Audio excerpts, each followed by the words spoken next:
'Tis the season of gifting and halls to deck, and the who's in Who Newville were in love with new tech. Where can we find Sonos and Samsung and Nintendo, they shouted. Would they find it in one place? This they questioned and doubted. When suddenly a Who yelled, Walmart's the place to start! And each Who added headphones, TVs, and games to their carts. With Walmart, their shopping was done in a flurry. They cried out, Who knew? And ordered their gifts in a hurry. Shop the latest tech gifts in the Walmart app. Lowe's knows that saving is always top of mind, especially this season. That's why we've picked some great deals for early Black Friday. Get free select DeWalt, Cobalt, or Craftsman tools when you buy a select battery or combo kit. More tools? Why not? Plus, we've got select pre-lit artificial Christmas trees starting at $59.98 because it's never too early to think Christmas. Get Black Friday prices without the crowds. Lowe's, we help, you save. While supplies last, selection varies by location. A warm and friendly hello! Welcome to lovely Las Vegas for Coast to Coast Hoops with myself, Greg Hoops Peterson, now part of the VSiN family of podcasts. We've got a great podcast for you as we're going to be joined in segment number 2 by one of our good friends, Matt Josephs, aka Mid-Major Matt. We're going to be chatting with him about what we've all seen here in the first few weeks of the season, why he's taking a little bit of a different approach this season, and he's not diving as full bore into betting every single game and so many different teams. He's being a little bit more selective this season than he has been in past years. We're also going to be taking a look at some of the marquee games that we've got for Sunday, a few teams from the state of Virginia that have stood out to him as he is based out there in Richmond, Virginia, where over at ESPN Radio in Richmond, he does the show Border to Border. He also does great work with the Prop Queen website, the Prop Queen podcast as well. We'll be chatting about that and so much more in segment number 2. And then in the final segment, going to get you guys picks and analysis on every game on the betting board for this college basketball Sunday as we hit some bank shots. If you have a question, comment, segment idea, what have you for this podcast, you have one of two ways we offer those in. First one is my Twitter/X timeline at gunit_81. Keep in mind, letters CM, they mean does not matter. So as per usual, please do send these into the timeline. And the other way is find an Apple Podcast review. If you rate this podcast 5 stars, it is very much appreciated. From there, you're able to fire in whatever you'd like to hear on this podcast via that 5-star review. While I did not get in any Twitter/X questions, everything that is powered by Better. That is BETR on Better. And Better is making it easier to be better with regards to taking a look at daily fantasy, because when you sign up over at better.app, that is BETR.app, and put in the promo code of VSINPOD, VSINPOD, that'll get you $10 free to get you started. All you need to do is just take a look at things with regards to the day's slate, take a look at a player, put in whether or not you think that he's going to go over or under that set, and boom, you are all good to go, and we're all good to go to be taking a look at everything that we saw in an overwhelming college basketball Saturday. Let's take a look back at it, try to find some trends, and try to get to know these teams a little bit better. Games from yesterday is Greg buzzing about. Here is the rowdy recap. Not too many top 25 teams in action, but most of the top 25 teams were able to persevere. Now, Kansas, they do not cover the right around about 23 or so point line against Princeton, 76-57. As Darren Peterson, great name, he was out of the fold, but Flory Badunga, he was in the game, and he had 25 points, 10 rebounds. He was an absolute dominator, down low 3 blocks. Princeton does hold in there as they go just 10 of 35 from 3-point range, but they did a pretty rock-solid job in terms of the turnover battle, winning that battle by a count of 14-13, and for Kansas, they just weren't able to get a ton going with regards to their outside shooting. They went just 5 of 21 from 3-point range, so Princeton, they hold in there and they find a way to be able to get that cover. And then with regards to probably the most marquee game of the game, it was BYU versus UConn, and UConn, they just barely hold on, 86-84. The final as BYU was down 11 points at the half, and things got very hairy late as UConn pretty much had full control of this game. I think BYU may have taken a very, very, very slim lead early, but UConn was up 82-74 in the final minute and 13 seconds. So if you laid it here with UConn, that's pretty brutal. But BYU, they were able to take advantage of a few missed free throws. They did a nice job making things hairy towards the end of the game. And for UConn, 18-27 at the free throw line, by the way, but they were able to get by because they had a trio of guys. Jarris Reed, Alex Caravan, Silas Emery, all supplied 21 points. A solo ball a little bit off in this game. game, he had 8 points, but Jaden Ross off the bench gave them 10, and A.J. Dabansa, the star freshman, he was a star for BYU in this game. 25 points, goes 2 of 3 from three-point range, and Robert Wright III, he was able to right the ship with 16 points. And said for BYU, other than Dawson Baker, not too much off the bench, and UConn was able to find a way, despite the fact that they also lost a turnover battle in this game, 16-14, much of that coming quite late. And with regards to St. John's, they were able to do a very nice job of taking it to America's favorite tag team. You don't just get William, you don't just get Mary, you get both, and you also get for them a 33-point loss, 93-60. The final, St. John's was laying a big number, and they were able to cover a big number. As for St. John's, you were able to get a nice performance out of Bryce Hopkins. Good to see him back. He supplies the team with 15 points. He was able to give the team a quartet of rebounds, and off the bench, Jusan Tanan, he was able to supply 15 points. And for St. John's, they win this game convincingly, despite the fact that they went just 6 of 28 from three-point range. They did a nice job just owning the glass, as they were able to win the rebound battle by kind of 43-36, and you also had Zuby Ejiofor down low be able to slide the team with only 11 points. So a little bit more of a pedestrian game for a lot of these guys individually, but on this day, the whole was greater than the sum of its parts, and this part was very, very good, and the whole was very, very good as well. For Louisville, they do not cover the over 30 points that they were laying against Ohio, but still very impressive. 106-81, the final. For Ohio, they do go 9-26 from three-point range, but for Louisville, they stay hot. They go 16 out of 35 from three-point range. Ryan Conwell was able to come in, supplied the team with 21 points. Mikael Brown, who's been a very nice star freshman, he was able to go out there and he gave the team 19 points as well. And for this Louisville team, they also got Mr. Woolley off the bench, Adrian Woolley, to be able to give the team 11 points. So very good balance there. They don't quite get the cover because for Ohio, they didn't do the world's worst job in terms of the rebound battle. They lose that battle 41-34, but they were able to do enough to remain lively and cover 30 plus. While we didn't have a lot of ranked matchups, we did have a lot of unranked teams go at it, and some of these involve some very, very big intrigue, as you saw Nebraska be able to rally past Oklahoma by a count of 105-99. Like I said, we didn't see a whole heck of a lot of unders in the day of college basketball on Saturday, as Oklahoma goes 14 of 37 from three. Nebraska 15 out of 27 from the outside, with Price Sanford going 4 of 9 from 3 for 28 points. Ranked Mass 5 of 7 from 3, 26 points. For Nebraska and Oklahoma, they play even up on the glass 30-30, but for Nebraska, just 5 turnovers in this game. Great efficiency in counter season. You only saw 11 minutes and 3 points, so they have been sort of trying to give them a little bit of a different role. It's a much smaller role, and it's been working out for Nebraska. And for Minnesota, this did not work out quite the way that you thought. UW Green Bay holds in there against Minnesota. They got forced to overtime. Minnesota finds a way to persevere, and they do get the outright win, 72-65, but getting taken to overtime by the Fighting Doug Gottliebs is not necessarily what Nico Medved had in mind, and Cade Tyson really bailed the team out. 27 points, he goes 3 of 5 from 3. The rest of the team, a combined 3 of 18 from three-point range. For UW Green Bay, they themselves went just 6 of 22 from three-point range, but you had Marcus Hall and Preston Rudinger both be able to supply the team with 15 points in this one, so they do find a way to be able to remain relatively lively in this one. Both of these teams very cool with their outside shooting, despite the fact that the game went to overtime. That was still an under. For Maryland, they were able to rally past Marquette by a count of 89-82. Rise Marquette should have hit the transfer portal to be able to bring in a little bit more talent around Chase Ross. Ross was able to give the team 31 points.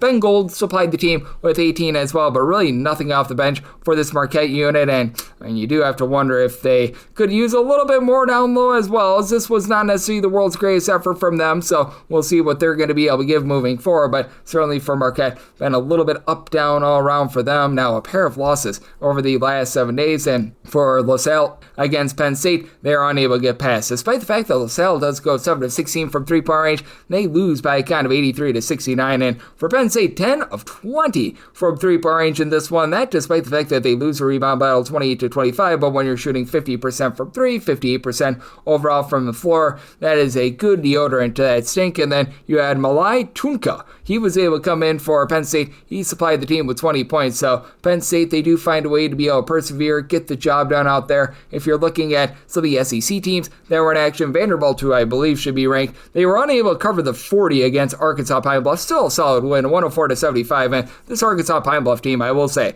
this is a game that last season, they would have probably lost by like 45 or something like that. So they're actually much improved. But for Vanderbilt, this continues to be a very fearsome team on offense. For Pine Bluff, by the way, they went 10 of 24 from three-point range. So a little bit of shout out to them. But for Vanderbilt, you did have every single one of your starters get into double figures, with the Duke Miles being able to lead the way with 20 points, and then they absolutely bludgeoned Arkansas Pine Bluff on the glass 49-28. They're able to win that rebound battle. For Texas, a little bit of a tough time against UMKC, 71-55. You did have 13.7 rebounds out of Dalen Swain, but not necessarily what you were looking for there. Mississippi State, they were able to win that game early on in the season against North Alabama by 20 plus, but they were trailing in the second half of that one, and Southeast Louisiana really gave them a good fight, 75-68. The final, the only reason why Southeast Louisiana loses this game, by the way, they go just 4 of 25 from three, while Mississippi State, they go 9 of 24 from the outside. For Josh Hubbard, he supplies the team with 15 points, but it was actually Sean Jones Jr.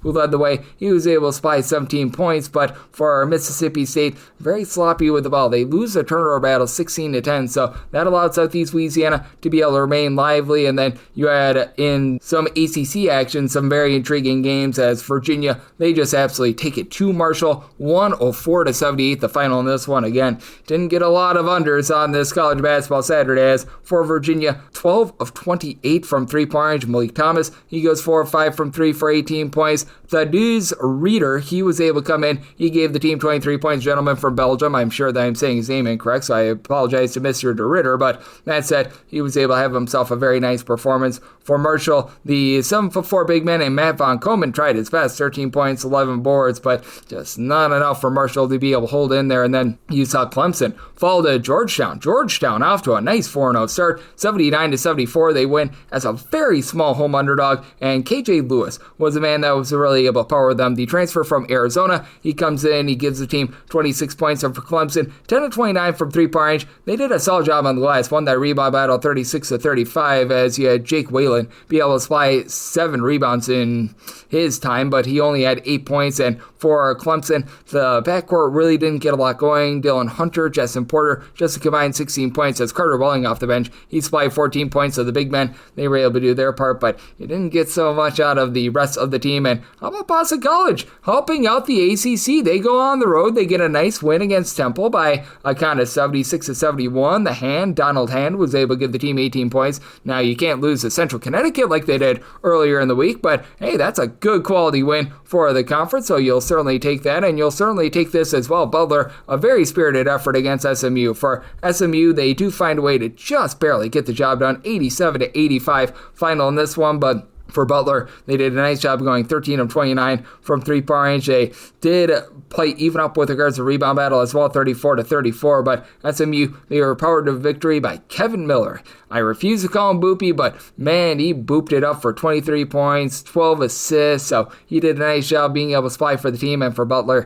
14 of 23 at the free throw line. That was ultimately what costed them, but Finley Bizjack, he was able to come in. He did give the team 18 points. And then in regards to another ACC team that was in action, Syracuse actually got down in the first half to Drexel, 31-30. From there, they would go on a 15-19 run to end the game, as they do find a way to be able to get an 80-50 win, one of the main unders that you got on this day. As for Syracuse, Donnie Freeman, he was able to give the team 13 points. Kion Anthony, that is the son of Carmelo Anthony, he's been pretty rock solid. In his 2 starts, 17 plus points in both of them. He was able to give the team 18 in this game. And for Drexel, they actually win the rebound battle 39-36. Problem was for Drexel, they go 6 of 23 from three-point range, and they lost the turnover battle by a count of 18-7. So that was a little bit less than tremendous. What has been tremendous, Mississippi Valley State on the island. They actually force Manhattan into a very tight game, 80-73. Manhattan gets the job done outright, but Mississippi Valley State,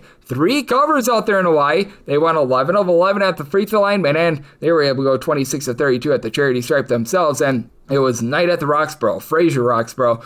19 points for Manhattan. He goes 2 of 4 from 3. Devin Dinkins, he supplies the team with 22 points, but Mississippi Valley State appears to have a baller on their team as Michael James, he has been averaging about 15 plus points per contest. He had 10 points, and Daniel Mayfield, he supplies the team with 28 points. So shout out to the Delta Devils out there. If you're looking at some other late night college basketball that we saw, Fresno State just barely over Utah Valley by kind of 75-74 as a home underdog, and Utah continues to have these close calls. They have yet to lose a game outright, but they are 4-0, and they have not covered any of their 4 games at home. 85-79. Sam Houston State holds in there. As for Sam Houston State, they were able to get 16 points. Justin Begg in this one, but Jacoby Coleman off the bench was able to supply 17 points. Terrence Brown just continues to power Utah to victory. I mean, if it weren't for him, they probably have like 2, maybe even 3 losses right now. He was able to give the team 26 points, so he had a good performance, and that helps Utah avoid a very, very costly upset. In terms of just general hairbraininess, St. Louis, they get a nice winning cover against Grand Canyon, this by kind of 78-64. It's been a St. Louis team that has been quite impressive to begin the season. They're 4-0, and I believe that they have covered all 4 of their games. As for St. Louis, they go out there and shoot 10-27 from 3, and for Grand Canyon, they just could not throw it in there. They shoot 28% from the floor, just not necessarily a great effort there. And Amari McCautry was actually your top scorer for St. Louis in this one. 20 points. We've seen Robbie Avila be pretty solid thus far this season, but has actually taken a little bit of backseat with regards to scoring, and it's been a lot of the other guys who have been able to help him out, and that's exactly what St. Louis needed after last season, so that was very big for them. And this one was a pretty big one, as you did see Kent State, who they always have been a pretty defense-oriented team, a little bit more of a slow and controlled team, put up a big number against Cleveland State, unable to cover, but 102-95. Kent State is able to get it done, as Cleveland State actually shoots 15 of 36 from 3-point. Trey Beer, he was playing like a bearded man. He was able to go 5 of 9 from 3. He supplied the team with 27 points, but for Kent State, what they did do a good job of was being able to win the turnover battle by a count of 15-11, and you had in this game a very nice performance from Dereco Gillespie. 30 points, 13 rebounds out of him, so that was able to power that team to victory. And with regards to what we are seeing trend-wise in college basketball, I do have to do this before every single game is set, as we do have still the game out there in Hawaii, which I always want to be able to try to do that if at all possible, but this podcast needs to go up by midnight Pacific, 3 o'clock a.m. Eastern. Would be very surprised if Hawaii does not win this game against Utah Tech. And one other game, I was very impressed by Winthrop, 105-69. They absolutely laid it on Mercer. The Duquesne transfer in Kareem Rozier, he was able to give the team 20 points, so we have to give a little bit of a shout out there. And Operation Fade Air Force going very well for those that are partaking, 76-61.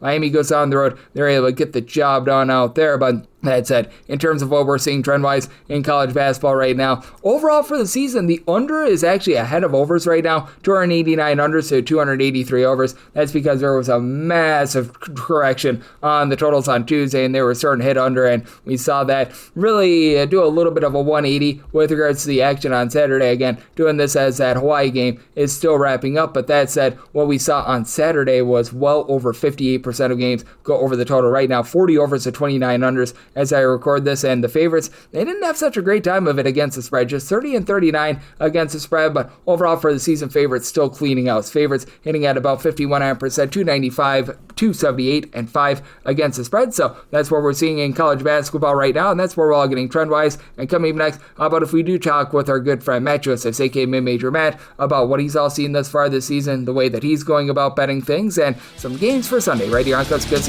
with myself, Greg Peterson, now a part of the Houston Family Podcast. Here for the Lowe's early Black Friday deals? You're right on time for some of our biggest savings. We're talking up to 50% off select major appliances, plus up to an extra 25% off when you bundle select major appliances. Holiday lights going up soon? Select ladders are up to 50% off right now. Get Black Friday prices without the Black Friday crowds. Lowe's, we help, you save. Valid through 11/19. Selection varies by location. Select locations only. While supplies last. See Lowe's.com for more details. Are you looking to get an inside edge this college basketball season? Well, VSiN experts use CBB Analytics, the most comprehensive college basketball analytics platform in the world. See injury impact, on and off data, clutch time performance metrics, first versus second half splits, and so much more. Utilize the promo code of VSiN, that is VSIN, to get $30 off and find your betting edge over at CBBAnalytics.com. That is CBBAnalytics, all one word, .com. VSiN.com. For anyone that is new to VSiN, well, I wish you a friendly hello. This is an attention to anyone that is new to VSiN because you're able to get some free stuff with our daily newsletter. It's a great way to catch up on everything that's happening in the sports betting world. It's delivered straight to your inbox every single morning. VSiN's newsletter offers picks, data, strategies for the day's betting menu, and so much more. Sign up for free today over at VSiN.com/newsletter. That's VSIN.com/newsletter, and start receiving your free newsletter tomorrow morning. That is VSIN.com/newsletter. Stay ahead of the game and bet smarter with VSiN. We're back here in lovely Las Vegas for Coast to Coast Hoops with myself, Greg Hoops Peterson, now part of the VSiN Family Podcast. Always great to be joined by this man, as we've got Matt Josephs aboard. You know him better as Mid-Major Matt. He does an absolutely tremendous job out there at ESPN Radio in Richmond with the show Border to Border. He does a great job with the Prop Queen website and the Prop Queen app, as the Prop Queen podcast as well. Taking a look at a little bit of everything, whether that be player props in baseball, doing an excellent job on college football, and so much more. And you can tell from his Twitter/X handle at Mid-Major Matt, very much dialed in to these mid-major teams. And Matt, always a pleasure, my friend. Thank you so much. Thank you as always for having me. Thank you for joining me. And Matt, we've got ourselves just a lot to take a look at through the first 2 weeks of the season. And has there been anything that you've had to change from past seasons with everything that we've been seeing? Because I feel like totals have been just all over the place. We saw the middle of the week this past week, a lot of unders being able to come through because there was a massive adjustment by bookmakers. But it certainly has been very strange to watch, in my opinion, a deterioration of defense to begin the season. Yeah, I think it's a lot of teams still trying to get to know each other a little bit. I think there's some people who are still trying to figure out their styles, still trying to figure out how they want to attack their opponents. You know, this is kind of what happens, it feels like, sometimes in the early part of the season, and then we kind of adjust. And it's funny because you'll notice how off the books are on some of them when the movement the next morning is so large. You know, we'll see some totals drop 5 or 6 points the next morning. So clearly the books are trying to figure some things out as well. Yep, it certainly has been interesting. And have you been just a little bit curious on some of these teams that have seen a little bit of a changing of their style? Because we're going to see this team in action on Sunday, Kent State. I know that we're both mid-major guys. I know that you like some MAC as well as I do. And when I think Kent State basketball, I think of a team that is pretty defense-oriented. They generate a lot of turnovers. And we just saw them put up north of 100 again on Saturday in that game against Cleveland State. And it's been very interesting trying to handicap them because everything that you thought that you felt like you knew about a team like Kent State, for example, you just don't anymore. Yeah, the only thing I'll say about them is I think some of that could be the opponents that they've played so far. I mean, when you play Cornell, you usually get dragged into a track meet of sorts. The Cleveland State game, you know, I think we're learning early on that Cleveland State is playing a little bit faster so far this season. So I'm not to say that Kent State couldn't be a team that wants to run more, but I'm also thinking that maybe it depends on their opponents. Maybe they're like what I like to call amoeba style, in which case, or chameleon style, where they're like, well, if you want to run, we'll run. You want to play slow, we'll play slow. So we'll see how they kind of do against some of these slower teams that they might see later on in their schedule before I kind of decide whether or not they are just a faster team this season. Yeah, it's been really interesting to take a look at them, and now they're going to be playing a Wright St team that it feels like they're trying to turn over a little bit of a new identity as well, because typically when you think Wright St, you think of a team that plays absolutely no defense whatsoever, that Scott Nagy style for so long. It was always a really, really good offense, and they went into the transfer portal. They brought in somebody like a Bryant from Merrimack. It feels like they're going a little bit more down low, and we saw them against Radford do the exact opposite. They played a nice low-scoring game. Yeah, and Radford, I think, is another one of those teams we have to kind of figure out a little bit under Zach Chu. He's using a lot of analytics. I don't know how that's necessarily going to work with this team, but, that's why they hired him, is because they've been impressed by, that sort of thing.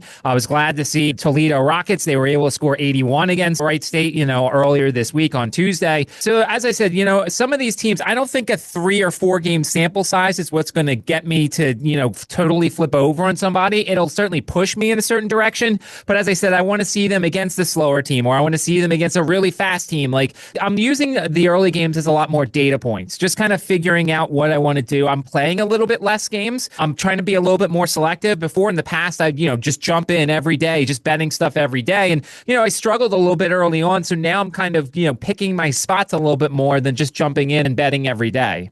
And I think that that's a good approach to be taking, as we do have Matt Josephs, a.k.a. Mid-Major Matt, joining me on Coast to Coast Hoops. And I know that you're going through a little bit of something different this year with taking it a bit slower. What sort of a sample size do you think is a good sample size to really be able to gauge some of these teams? Because I do think that after seeing 2 or 3 games, sometimes you do need to make it a little bit of an adjustment on the team. Like, I knew that Cobb State was going to be bad with regards to their offense, but feels like they're playing a little bit more up-tempo. I've actually been impressed by a team like an Arkansas Pine Bluff, for example, and Mississippi Valley State forcing overtime against a Division I team on a neutral court is not something that I saw happening. But when it comes down to it, just what sort of sample size are you looking for? Is it just a little bit more situational with regards to some of these teams? Well, situational, yeah, and you know, we're going to see a lot of, especially during feast week, we're going to see a lot of neutral court games, which I think really means who's the more talented one of the bunch. It's one of those things where, you know, I think 4 games. Plus, I want to see some teams play challenging opponents. Like, you know, when you look at like a Virginia Tech,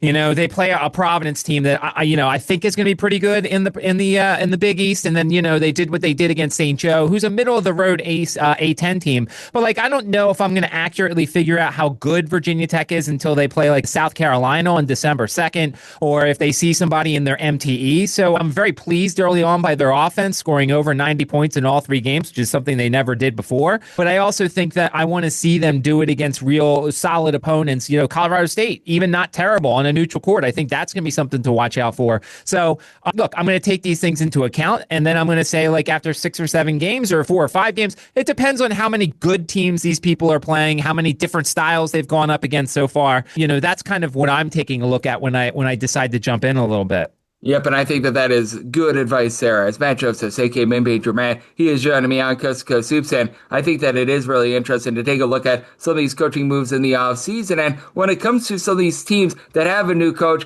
how do you go about them? Because I do think that, well, we were just talking about with Zach Chu going on over to Radford, these teams that went the NBA route, they're much more difficult to gauge and say, like a Maryland under Buzz Williams, because with Buzz Williams, we've got a nice sample size when he was over at Marquette, when he was over at Texas A&M, things like that. Brian Hodgson, we're going to see his South Florida team in action on Sunday. That's a team that you relatively know that style. Meanwhile, with these NBA guys and these former assistants, I feel like they're a little bit more unknowns at this time of year.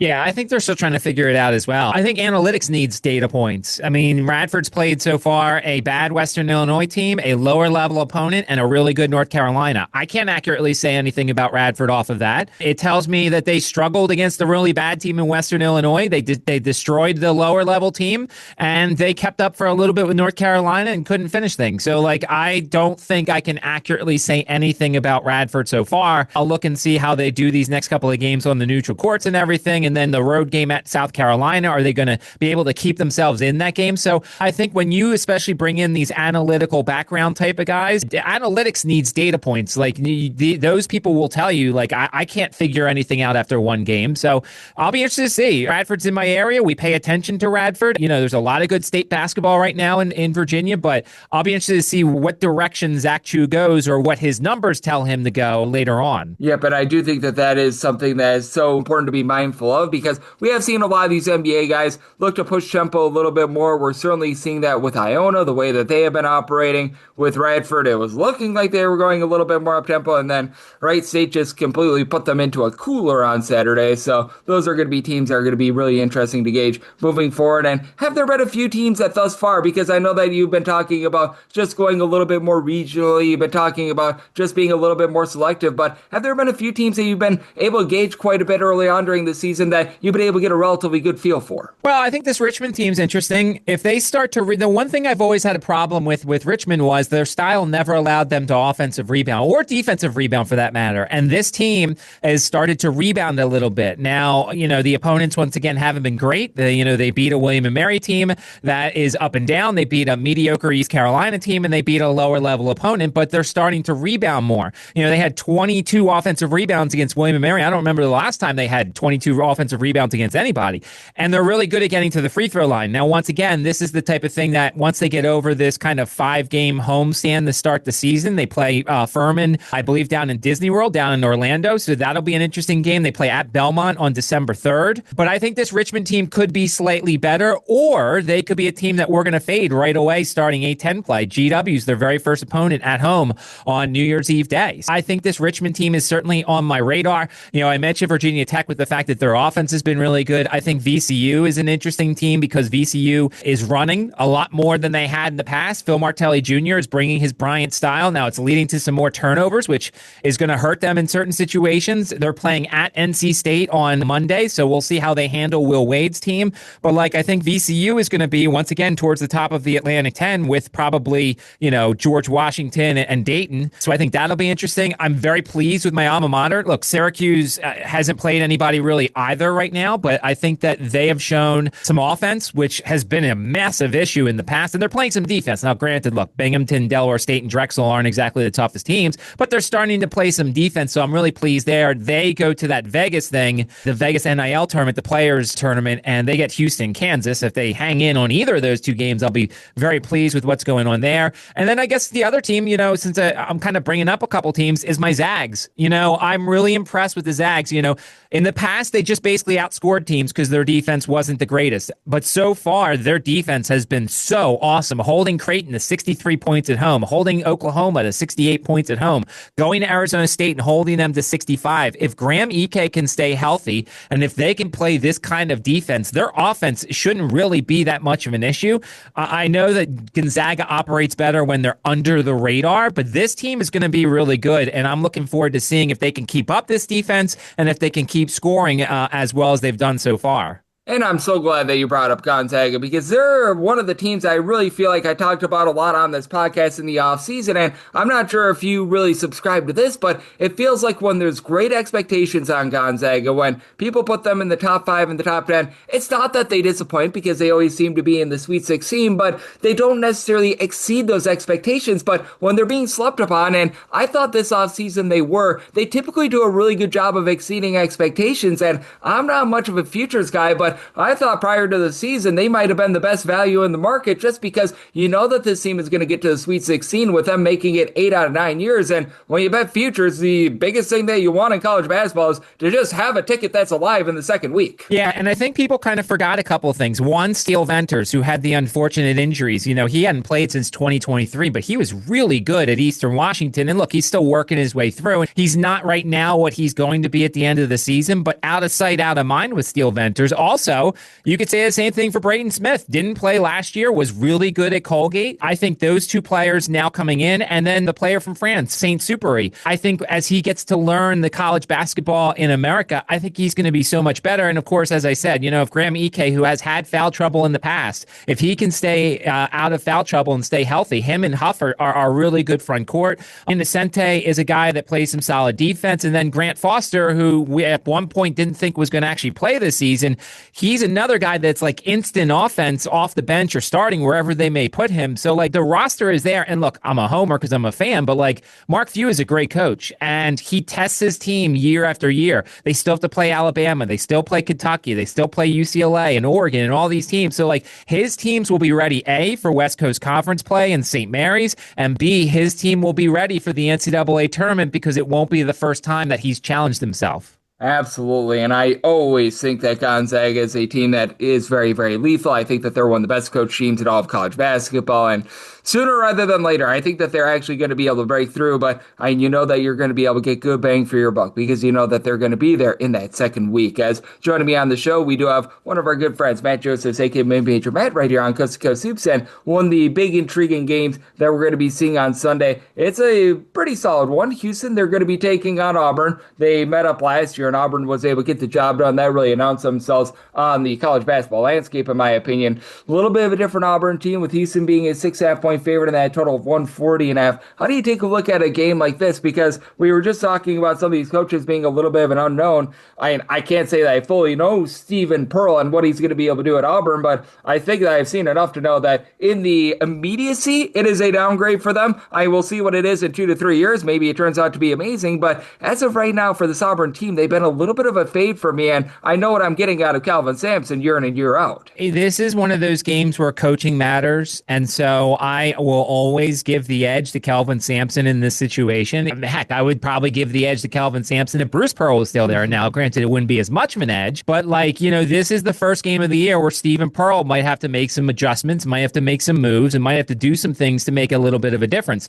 The interesting thing is when you always play Houston, offensive rebounding and rebounding in general is huge. Now, Auburn is second in offensive rebounding percentage. Granted, they played 3 mediocre teams and, they struggle with Bethune-Cookman, but they're going to have the rebounding advantage over Bethune-Cookman, Merrimack, and Wofford. So can they carry that over? Can they continue to crash the boards? Because the way to beat Houston is to match them defensively and to keep them off of the offensive glass as well. Because if they're missing shots, remember, Houston's offense is not great. But the thing is, when you play volleyball and you essentially miss shots and then get closer shots, you make the closer shots, and that's how Houston's won the games. So if you can make the game ugly, and if you don't mind playing in the 60s, which is probably where this thing's going to go, then you're going to beat Houston. Problem is, I don't think Auburn is ready for that yet. I don't think Stephen Pearl is ready for that yet. I think Auburn's got a solid roster. I like Pettiford. I like Keyshawn Hall. I like some of the other guys that they have, but this is a massive step up from playing the likes of Bethune-Cookman, Merrimack, and Wofford, and then playing Houston. So I'll be interested to see. This will be a very good data point for future Auburn games, especially in the SEC.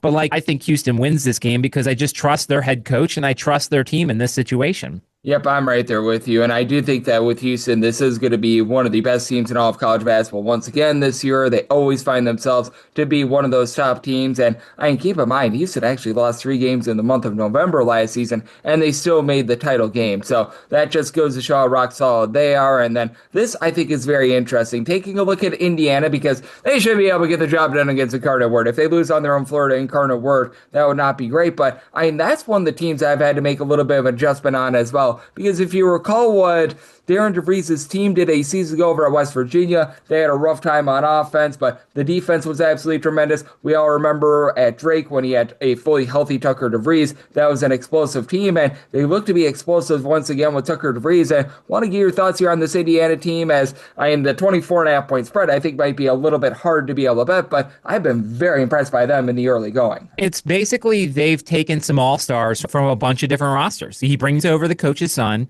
who was a star. He brings over Connor Way from Troy, who was a star at Troy. He brings over Reed Bailey, who was a star in the Atlantic 10. Lamar Wilkerson was very good at Sam Houston State.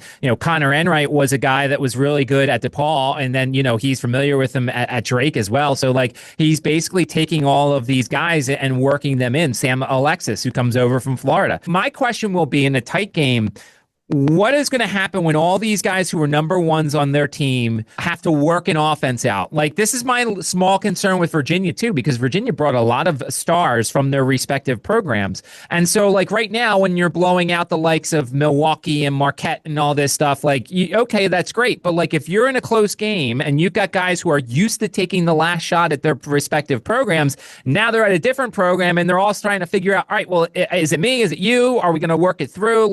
On the one hand, it's great because you have a lot of options. On the other hand, until you figure out who that guy is who's going to take that shot, I'm a little bit concerned. Now, in this situation, and we don't know what the number is, I would potentially look at a team total over here for Indiana. Incarnate Word gave up 98 points to Colorado State on the road. That was a little bit of a concern. This is a team that's going to want to slow it down a little bit, but it's going to be hard for them to set tempo on the road, and it's going to be hard for them to set tempo if Indiana is really efficient. Their offense was fantastic in their 3 games so far, so I probably would look at a team total over here for Indiana at home, because I think they'll be able to do whatever they want against Incarnate Word, because Incarnate Word's defense is just not very good. Yeah, with Incarnate Word, they actually do have some good 3-point shooting on their team as well. They brought in a lot of guys from the MAC. They bring in Taj Tversky. Hopefully I said that correct. The gentleman from Cleveland State. So they've got a little bit of firepower on offense, and that actually points me towards the over in this case. So I might not be betting the team total, but I'm going to be betting this full game over. They're shooting 40% from three, Incarnate Word is, but your point, Incarnate Word is also allowing teams to shoot over 40% from three-point range as well. And then is there any other teams or any other games that you're going to be taking a look at for this Sunday that really catch your attention, whether that be from a betting front or just a team or two that you want to get to know a little bit better in general? Well, I'll say this. I mean, I mentioned Virginia Tech. They're at home against Charlotte. You know, Charlotte wants to be slow. They've had an opportunity to play 3 games at home, and they've been able to play it at their pace. And so that's something that I think they're going to continue to try and do. If you look at last year, the pace slipped up a little bit on certain road games, especially against teams that want to run. Now, I think they're going to be able to keep it a little bit of a lower game. So I don't think Virginia Tech's going to get to the 90s like they have so far this season. So I'll be interested to see who wins the pace battle here. I don't know what you have numbers wise. 147.5, 148 is what I see. Maybe I would have a slight lean to the under here in that situation. So I'll be interested to see that. And then look, you mentioned Radford. That was certainly something to watch here. And then Wake Forest. You know, Wake Forest has looked really good offensively. And in that system that Coach Forbes has, it's really free flowing. And I think that they're going to be a little frustrated after letting that Michigan game go the way they do. UMass Lowell wants to run a little bit. Granted, they gave 110 at UConn. I don't think Wake Forest is going to score 110 in this situation. But if you're going to let Wake Forest be a little bit more free in their offense, I think they're going to be able to find some success offensively. So I'll be interested to see how the Demon Deacons bounce back after the Michigan game. And are they going to be able to continue to be that really good offensive team that we've seen so far this season? The other thing I think is really important, you want to make sure to check out how certain coaches do in games that they're going to blow out the opponent. There are certain coaches who want to run,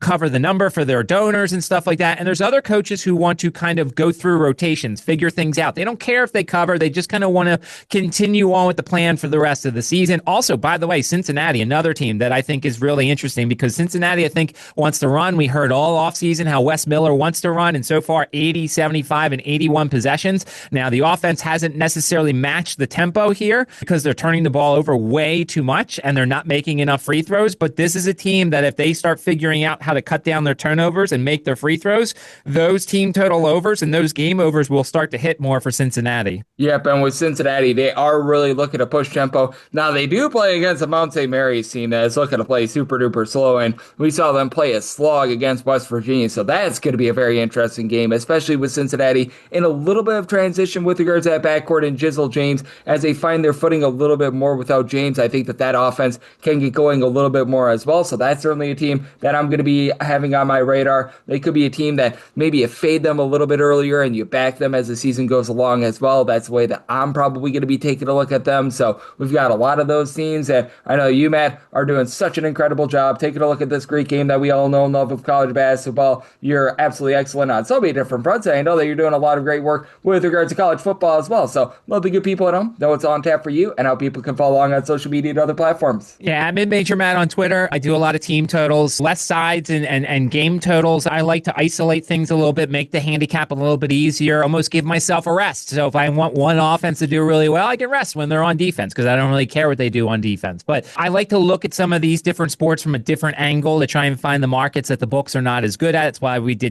K-props and all that stuff in baseball and, all sorts of different things in the NFL side of things. So if you ever have any questions, anything that Greg can't answer, you can follow me on Twitter at MidMajorMatt. All my plays are tracked on the Action Network, so nobody can question my records. And it's always a pleasure to be on. Certainly looking forward to, as we get deeper and deeper in the season and getting more data points, continuing to provide some knowledge for those people who continue to listen to the podcast. Absolutely. And Matt, he does such an excellent job taking a look at this wonderful game every single time he joins me. He lends such great insights, and he did so once again today. So a big thanks to Matt for joining me on Cuts Go Soups, now part of the VSiN Family Podcast. And coming up next, it is that time of the podcast. I give you picks and analysis on every game on the betting board for this college basketball Sunday as we hit some bank shots. Lowe's knows that saving is always top of mind, especially this season. That's why we've picked some great deals for early Black Friday. Get free select DeWalt, Cobalt, or Craftsman tools when you buy a select battery or combo kit. More tools? Why not? Plus, we've got select pre-lit artificial Christmas trees starting at $59.98 because it's never too early to think Christmas. Get Black Friday prices without the crowds. Lowe's, we help, you save. While supplies last, selection varies by location. back your lovely Las Vegas for Coast to Coast Hoops with myself, Greg Hoops Peters, and now part of the VSiN family of podcasts. Always great to be joined by our guy, Matt Josephs, aka Mid-Major Matt. He does such a tremendous job taking a look at this great game that we all know and love of college basketball. Every single time he joins me, he lends such great insights, and he did so once again today. So a big thanks to Matt for joining me in the last segment. Now it is that time of the podcast. I give you picks and analysis on every game on the betting board for this college basketball Sunday as we hit some bank shots. Most financial establishments close at a certain time, but not here. It is time for a side and total on every game on today's betting board bank shots.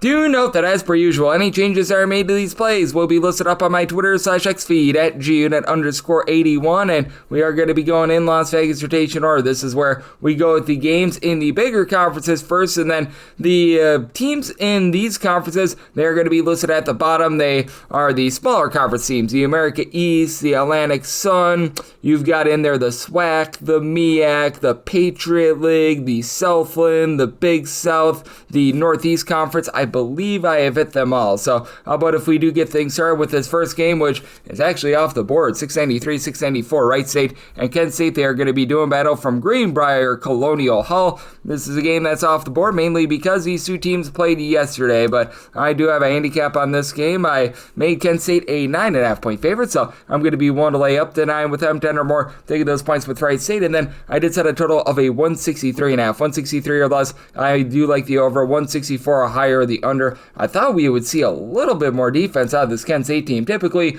they're not necessarily like a slow team or anything like that, but they typically pride themselves on being able to generate turnovers. They've always been a team that's always been like the top 50 in terms of turnovers forced on a per possession basis, but I mean, just from the judge of yesterday's game, that was 102-95 against Cleveland State, albeit a Cleveland State team that they themselves have been looking to speed things up. They're looking to turn over a little bit of a new leaf and a new identity, as Kent State last year was actually like 311th in the country in terms of three-point shooting percentage, but now you've got Morgan Stafford, who's really been able to supply some good offense for this team. He's averaging just under 20 points per contest, and they bring in Jari Williamson as well. Williamson, he comes over after last year. He was over at Niagara, guy that was a 41% three-point shooter. He gives the team a little bit of pop, and Joe Recco Gillespie should be able to really control things down low. He's right now averaging a double-figure amount of rebounds, and that's not just a one-off, because you take a look at the back half of the season last year, last 12 or so games, he was averaging 10 plus rebounds per contest, and then on the other end, you do have a Wright State team that's pretty brand spanking new, and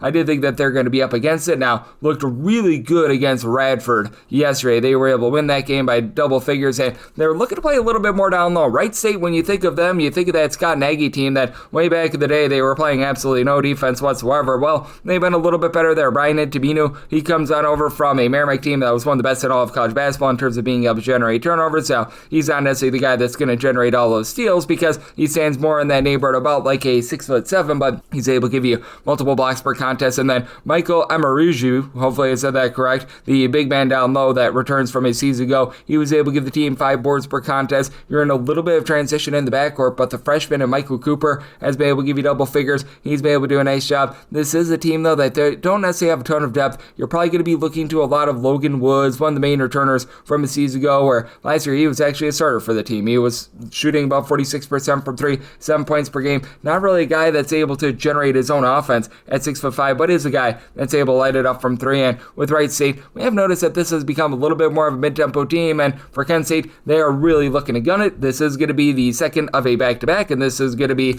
a pretty early tip time. This is going to be a game that starts at noon Eastern time, so it's a very interesting circumstance. 163 or less, and on the over 164 or higher, I like the under. And then with Kent State, 9 or less, one to lay with them, 10 or more taking the points with Wright State. 695, 696 on the card. Appalachian St is on the road against Dartmouth. Dartmouth is a 1 to 1.5 point home underdog, and your total is between 141.5 to a 142.5, and I'm going to take Appalachian State here. I set them as a 5.5 point favorite for Appalachian State. Absolutely love the way that this team always gets after it on defense under Dustin Kearns. Had a rough night, number 1 showing when they gave up over 80 points to Central Michigan, but ever since then they've gone back online. I recognize that maybe you give up a few points to Ohio State. They do cover that game. They lost 75-53, but that's a good Ohio State team. That is completely forgivable, and this team is going to be based around Kassan Jennings, who he was over at Kennesaw State in South Florida to begin his career. Last season over at South Florida was a starter for the team, not necessarily a primary scorer. He was able to give the team like 7 points, a pair of assists per contest, but very much fits the system in terms of him being a little bit more of a main facilitator along with Alonzo Dodd, who's that main holdover from a season ago with the Dodd father. Last year, about 6 points, 4 or so rebounds, 3 assists per contest. Has always been a relatively low 33-point shooter, and this Appalachian St team is not going to wow you with their 3-point shooting. They lose their top 3-point shooter from a season ago in Dior Connors, but they're allowing opponents to only shoot 30% from 3-point, and they're winning the turnover battle by about 3 turnovers per contest. And for Dartmouth, this has been a team that has been a little bit, shall we say, disjointed this season. Last year, they really cranked up their tempo. They ascended to being a top 40 team in terms of total possessions per game, but currently they're checking in outside the top 300 in terms of points scored on a per possession basis. Recognize that it's in a small sample size, and Connor Edmondson missed the first game of the season last year. He was a double-digit guy, and you do bring back the likes of Jackson Munro along with Brandon Mitchell-Day. Mitchell-Day, very versatile, 13 points, 6 boards, is able to shoot in the mid-30s from 3-point range at 6'8". Munro is also 6'8". Last year, he supplied the team with 8 points. Not as much of a 3-point shooter, but is able to give the team a few boards as well, and that was one of the big things for Dartmouth last season. Even though they are a team that they played super-duper up-tempo last season, they were a bunch that they were a top 20 team in terms of defensive rebound percentage. Opponents grabbed less than 23% of their missed shots as an offensive rebound, so they always do a good job of being able to prevent those second and third chances, but they themselves are a team that they give up quite a bit on the interior with regards to 2-point looks as well. That's a bit of a concern. They were outside the top 225 with that regard last season. This year, they're right back there, and I do think that Appalachian State is going to be able to find a way to be able to win from within. I did set my total at 141.5. I do think that you get some tempo in this game. Dartmouth is very much looking to turn over a new leaf, and I do think that you get some late game fouling. Right now, seeing that at 142.5, so 142 or higher, that becomes my buy point on the under. Both App State set them as a 5.5 point favorite. I'm going to be willing to lay that number. 697, 698 on the card. The Ohio State University, they play host to Notre Dame. Notre Dame 7.5 to 8.5 point underdogs. 151.5 to 152 is the total, and made my total a 152. So 151.5 or less is my buy point on the over with Ohio State. This team has been very good in terms of their backcourt. I mean, you bring back a guy in Bruce Thornton who's been in the program for a few years. Last year was shooting over 40% from 3-point range, and this year he's given the team over 25 points per contest. Recognize that one of those games was against IU Indy. That's why he's going to be able to help you out, but I mean, this guy is a bona fide scorer. He's going to be one of the best guards in all of college basketball when it's all said and done this season. But additionally, you bring back John Mobley, who was a nice double-figure scorer and a good 3-point shooter from a season ago. Christoph Tilley is a true 7-footer that's able to give you 3-point shooting as well, and you bring back Devin Royal from a year ago. So even though they're without Josh Olawana, he comes over after he was over at Baylor. That hurts their defense a little bit. This is a very rock-solid team with regards to their offense. And for Notre Dame, they're looking to push tempo a little bit more this season, as the Micah Shrewsbury style's never really one that's going to be super-duper up-tempo. They were well outside the top 225 in terms of total possessions per game a season ago, but now they're able to control the boards because they bring in Carson Tout, who's only been able to give the team 6 points per contest since coming on over from Northern Arizona, but he's also given the team 13-plus rebounds per game. Brandon Shrewsbury has been in the program. He's a guy that's able to give you double figures, but the main attraction here is Marcus Burton. Burton last season, 21.5 points, 3.5 boards, 3 assists, 2.5 per contest, shot 37.5% from 3-point. He's just flat out one of the most meaningful players to his respective teams in all of college basketball. The likes of a Grant Sundra, Sir Muhammad, you're going to need to get a little bit more out of those guys, but Notre Dame, even though they're not going to put the pressure on you, they're not going to generate a lot of turnovers. They themselves do a nice job in terms of taking care of the ball, and the 3-point shooting defense has been much better with this Notre Dame team as well. With them being able to control the boards, I do think that they stay lively in this game. In the end, though, I think that's just a little bit too much Ohio State, but I set a line of 8. Right now, we're between 7.5 and 8. Personally, I would rather take 8.5 with Notre Dame rather than lay 7.5, because I do think that this is going to be a relatively tight game with Notre Dame always being solid in terms of being able to take care of the ball and having a solid coach in Shrewsbury. I'm going to be willing to take those points at a 151.5 or less. I like the over. 699, 700 on the card. Western Michigan is on the road against South Dakota. South Dakota is a 3-point favorite total on this game between 172.5 to a 173.5. I set my total here at a 163.5. I'm going to be in on the under. I still just cannot get behind this Western Michigan team with their bad 3-point shooting. Western Michigan last year was a bottom 25 team in terms of their 3-point shooting percentage, and they were actually dead last in terms of their home 3-point shooting percentage last season. They really didn't do a lot to be be able to upgrade that. They're right now shooting 30.5% from three-point range as a collective. Now, Jaden Brewer was a really nice scorer over at Florida National. He was able to give that team 14.5 points per contest, 5 boards, a little bit over a steal per game, but he's a career 22% three-point shooter, so that's actually a downgrade for them. You bring back Max Burton, who does a nice job crashing the glass, and Trey Lewis, who comes over from Fort Wayne. He was a solid three-point shooter last year. He shot 38% from three, albeit it was on relatively small volume. Only gave the team about 4.7 points per contest. It's about a 6'7", 6'8", do-it-all sort of player, but I do think that South Dakota is also going to be a little bit better with their defense than they were a season ago. Last year, outside the top 300 in terms of points allowed on a per-possession basis, but you bring back Cameron Fens, a true 7-footer, who was giving the team 5+ rebounds per game before he went out with an injury, and now you lose Paul Bruns from a season ago, but his brother Isaac Bruns has been able to do a nice job picking up the scoring mantle, giving the team 18 points per game. His brother Luke Bruns, they've got a lot of Brunses. He's a freshman that has yet to see the floor thus far this season, but I mean, it's all about the Brunses with regards to this team. But that said, when it comes to bringing in a guy in Jordan Crawford, who I always liked over at Chattanooga, you really didn't see a ton of minutes over there. He could never really be able to break that rotation, but he's been able to give this team about 10 points per contest. He's able to give you a little bit of three-point shooting pop as well, and I do think that with South Dakota being much better on the glass, and South Dakota always does a good job of being able to win the turnover battle. Last year, they were number one in all of college basketball in terms of fewest turnovers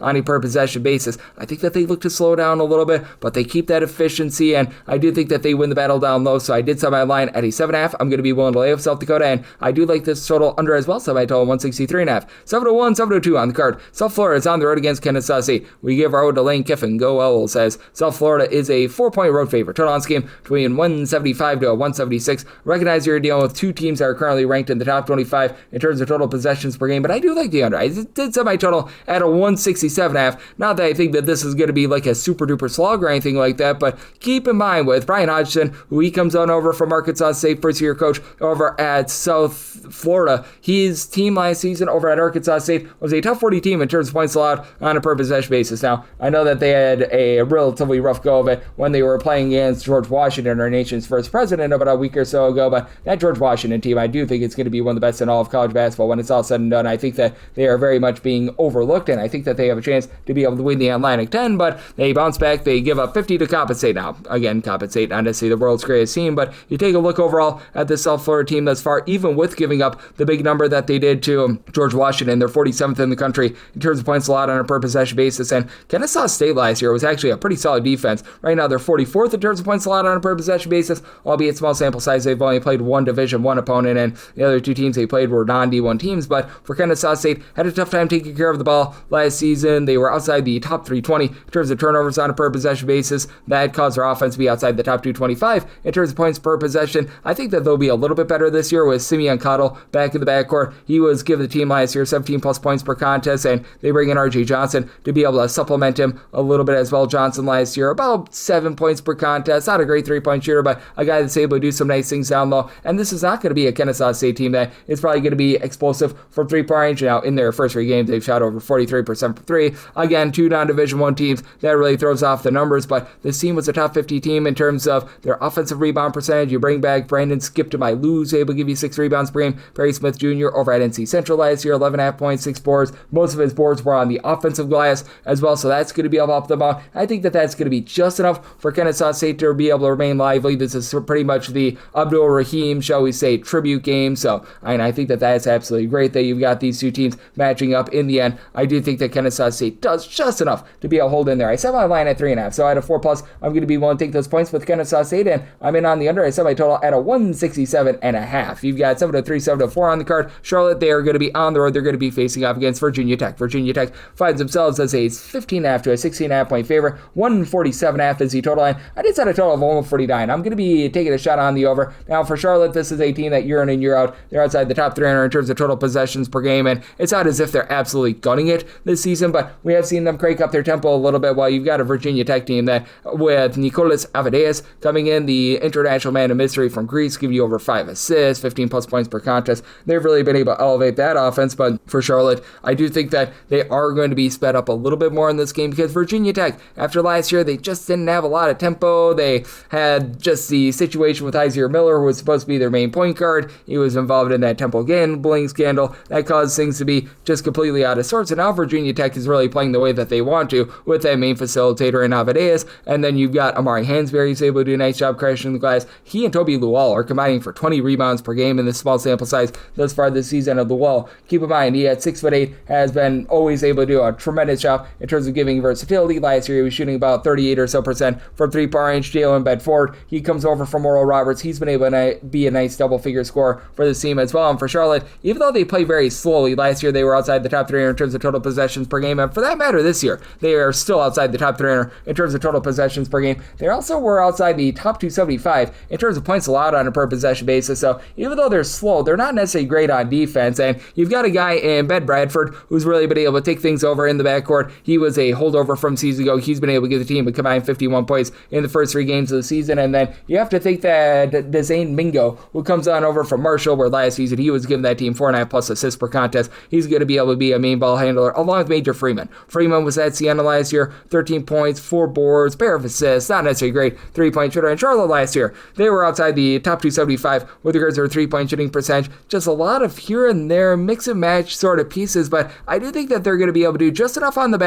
glass with Anton Boinke, who he comes over from Providence, where he just didn't see a lot of minutes, but at 7'2", he's a load. He gives this team a nice little bit of a punch down low that they really didn't have last season, and I do think that Charlotte does find a way to hold in there. I do think that they're going to be giving up plenty of points to Virginia Tech, but this Virginia Tech defense also gives up quite a few open looks themselves. We've seen them year in and year out be outside the top 150 in terms of points allowed on a per possession basis, so this is a circumstance where I'm going to be willing to take a shot on the over, and I'm going to be willing to take those points here with Charlotte. 7:05, 7:06 on the card. It is Houston taking on Auburn. This is a neutral court game, and right now Houston is a 6.5 point favorite. Total on this game between 139.5 to 140.5, and I'm going to be willing to lay it with Houston. I did set them as an 8-point favorite with this Houston squad. I just think that coaching is going to be so important in this game, and Kelvin Sampson going against Stephen Pearl, and Pearl has yet to get 5 games under his belt as a head coach. He's had a lot of experience as an assistant, but in that main chair, he doesn't have that experience. That's going to be a little bit rough now. Keyshawn Hall is going to be able to keep this Auburn team lively. He has been absolutely tremendous. We saw what he was able to do over at Central Florida last year, 18 plus points, 6 plus boards, shoots it well from 3-point, 6'7", and right now he's averaging 24.3 points at 11 rebounds per game in this 3-game sample size.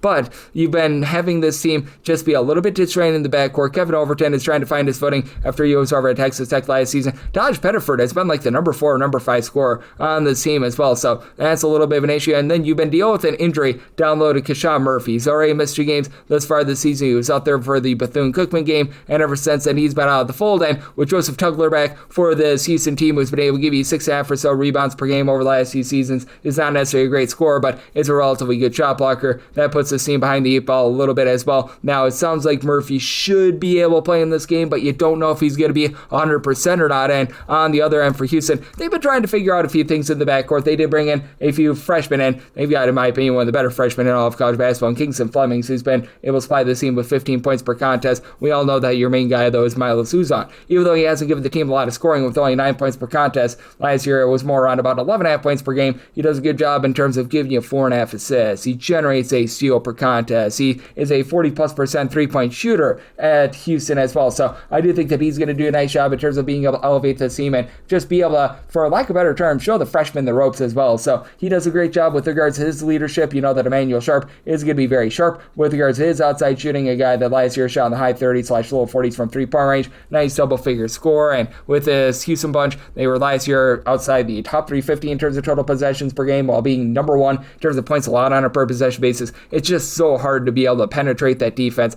I did set my total here at a 140 because for Houston, they are a pretty efficient team. This is going to be from Legacy Arena, so that's going to be out there in the great state of Alabama, but a little bit more of a neutral court game. I do think that Houston goes on the road, finds a way to get the job done, and I do think that this has a propensity to be just close enough for late game falling. Right now, we're between 139.5 to a 140.5. This actually opened up at a 140.5. Personally, I would rather take the 140.5 under rather than the 139.5 over, with banking on that Houston defense to go along with Houston laying the number. 7-7, 7-8 on the card. You've got Marist, and they're going to be playing host to Harvard. This is a game that is presently off the board, mainly because Harvard was actually playing on Saturday, but I've got my handicap. I set Marist as a 5.5 point favorite, so I'd be willing to lay up to 5 with them, 6 or more. I'm going to be willing to take those points with Harvard, and then I set a total of a 139.5, 139 or less, in on the over, a 140 or higher, the under for Harvard. They did have to play a game yesterday against Army. It's an Army team that's just completely outgunned at this point. Like, man, that is a rough team to say the least. And for Harvard, they've always been a team that's been outside the top 200 in terms of total possessions per game. Was a little bit of a low possession slog that they played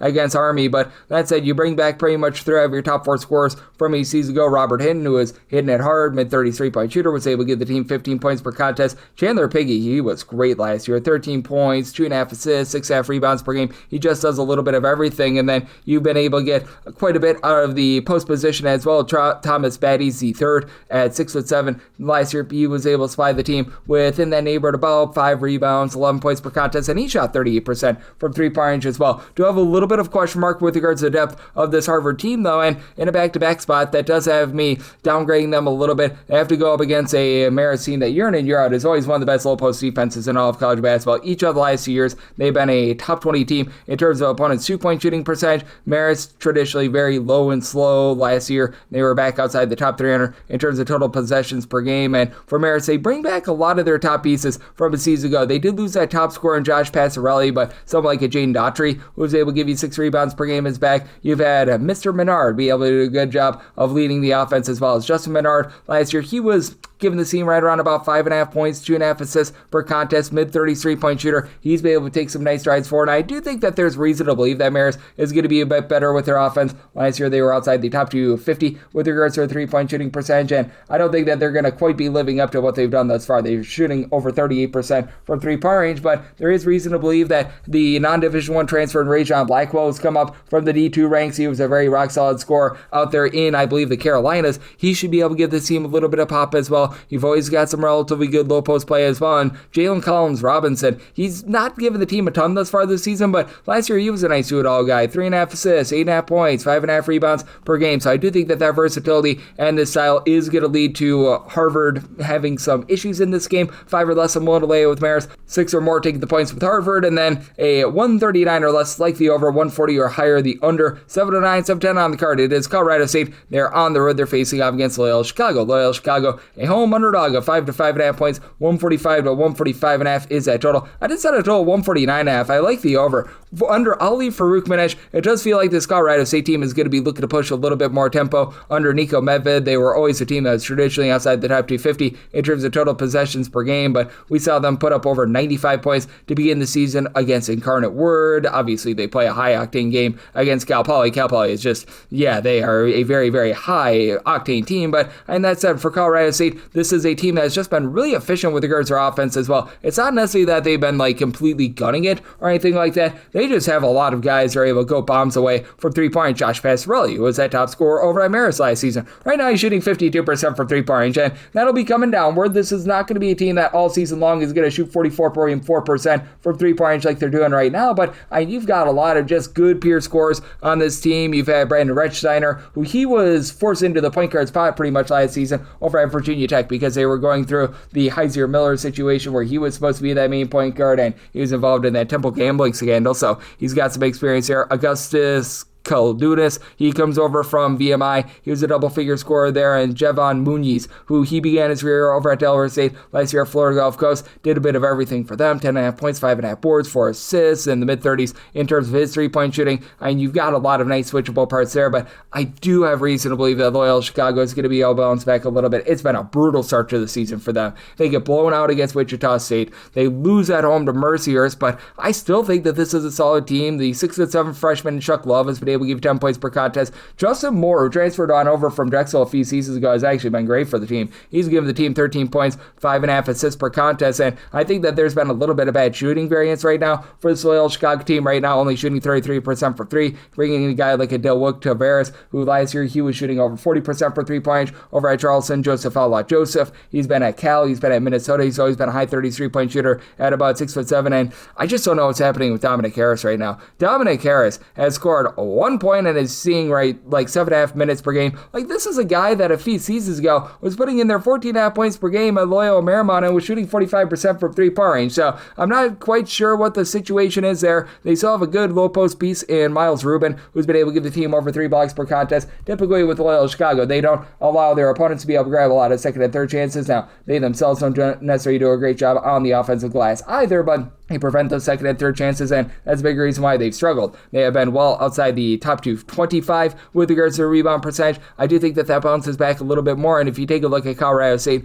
all the success that they've had thus far this season, I do have a little bit of concern on the glass. They've been able to dominate the boards, mainly because they just haven't missed shots, so not a lot of defensive rebounds to be had for their opponents, but you don't necessarily have a ton of size with this Colorado State team, sans Kerry Booth, who I really like, who he was over at Illinois and Notre Dame last few seasons, but I think that this is a bit of a bounce back here for Loyola Chicago. Semi-total 149.5. I think that it's going to be a lower possession game, but a very efficient game, like the over and the points here with Loyola Chicago. 7-11, 7-12 on the card. It is Memphis, and they play us UNLV. UNLV is a pretty sizable underdog here of 10 to 10.5 points. Total on this game, 161.5. I did semi-total 161.5. Right now, I'm seeing a 161 pop up. At a 161 or less, in on the over, 162 or higher, the under, but I'm willing to lay this number with Memphis. I set them as an 11.5 point favor. For UNLV, they've got talent on the roster, but for one, it's all trying to gel together under Josh Pastner. We've seen that in losses to Montana and UT Martin to begin the season, and two, the big man that they were supposed to be bringing in Emmanuel Stephen. He was over at Arizona. He has yet to be able to hit the floor. It sounds like he might be out for,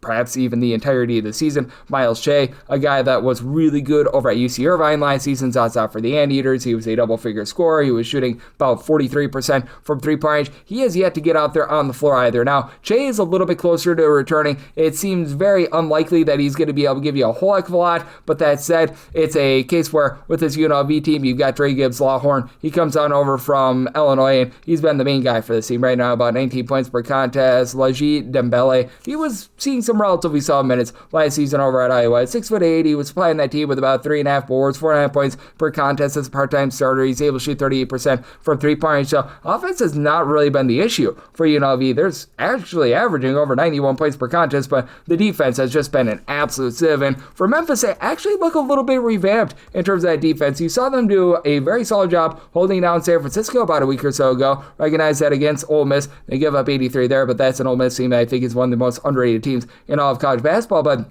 I think that Aaron Bradshaw, a former top 10 recruit, is going to do a nice job down low at 7 feet tall. He's actually able to give you some three-point shooting ability. You bring in Quante Berry, who's got a lot of good versatility and shiftiness from Temple, Go Owls, and then Doug McDaniel. Has never really been a part of great defenses over at Michigan and Kansas State, but he is a guy that's able to generate turnovers. He is able to be a nice ball handler. Last few seasons, over 4.5 assists per contest. Sometimes gets a little bit loose with the ball, but they have put around him some very good weapons. Sincere Parker, I remember he was a good scorer over at St. Louis a few seasons ago, spent some time over at McNeese. You've got a guy like a Julius Redford, who's not seeing a lot of minutes right now, but he comes in from Western Kentucky. He was giving that team 12.5 points, shot in the high 30s from three-point range. I do think that Memphis is going to do a little bit of a better job of taking care of the ball in the pass. That's always been the big issue under just Penny Hardaway in general. These Penny Hardaway teams, they have always been outside like the top 250 in terms of ball security. I think that they're going to be a little bit better this season, and I do think that they do a nice job controlling this game. I did semi-total 161.5, so 161 or less in on the over, 162 or higher the under, and I am going to be willing to lay up to 11 here with Memphis. 7-13, 7-14 on the card. Cincinnati, and yes, we're on to Cincinnati. They play us at Mount St. Mary's. The Mount is a 25.5 to a 26.5 point underdog. 147.5 to a 148.5 is a total line. I recognize that Cincinnati has actually bumped up their tempo. They're currently a top 40 team in terms of total possessions per game. I still made a total of 142. I'm going to be in on the under, and that's mainly because while they're bumping up the tempo, Mount St. Mary's is doubling down on the fact that they're looking to play slow and controlled. Right now for Mount St. Mary's, 307th in the country in terms of total possessions per game, and for Cincinnati, it's very strange that they're looking to push tempo this season because they lost a lot of guys that they were expecting to be main rotation guys for them. Jizzle James, he got dismissed in the offseason. He was supposed to be a primary guard for this team, so now you're looking to Sean Abi, who's a freshman that's been able to give the team 12 points per contest, and you still do have Dede Thomas from the season ago. Last year, he was supplying that team with about 10 points. He shot 40% from three-point range, but past him, you really don't have a lot of great three-point shooting on this team. You bring in a Sincere Harris, who he was over at West Virginia last year, supplied that team with about 6 points per contest. He's a career 20% three-point shooter.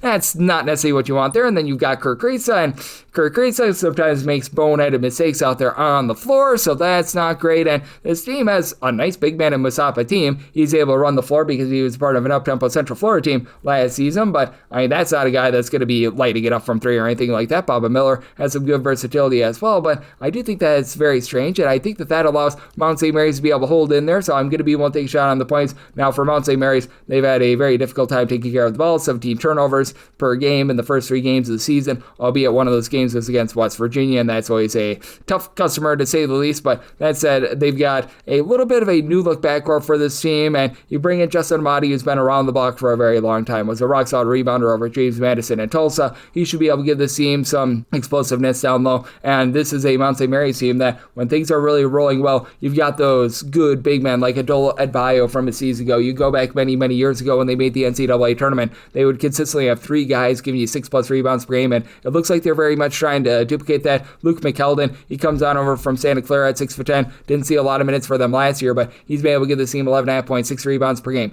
Xavier Lipscomb, right now he's a main facilitator with about 4 assists per game, and I still remember many years ago when he was at Radford, he was shooting like 45% from 3-point range, but other than like Mason So, you don't have a lot of guys off the ball helping him out, but I do think that this is going to be a Mount St. Mary's team that does a solid job on the glass. Are they going to win that battle against Team and Company? No, but I think that they do enough to be able to hold within this number. Set my number at 818. I like the points with Mount St. Mary's, and I'm in on the under. 715, 716 on the card. Long Beach State is going to be playing against Illinois State. Illinois State, a road favorite of 6.5 to 7.5 points. So on this game between 143.5 to 144.5. Made my line a 7.5. So right now at a 6.5, 7, I'm going to be one to lay it with Illinois State. Illinois State last season was a top 50 team in terms of points scored on a per possession basis. Just a very efficient team in general. And for Illinois State, the big thing is, are they going to be able to D up a little bit more? But I think that they're going to have a good time of it against a Long Beach State team that last year was well outside the top 275 in terms of total possessions per game. They are outside the top 250 in terms of points scored on a per possession basis.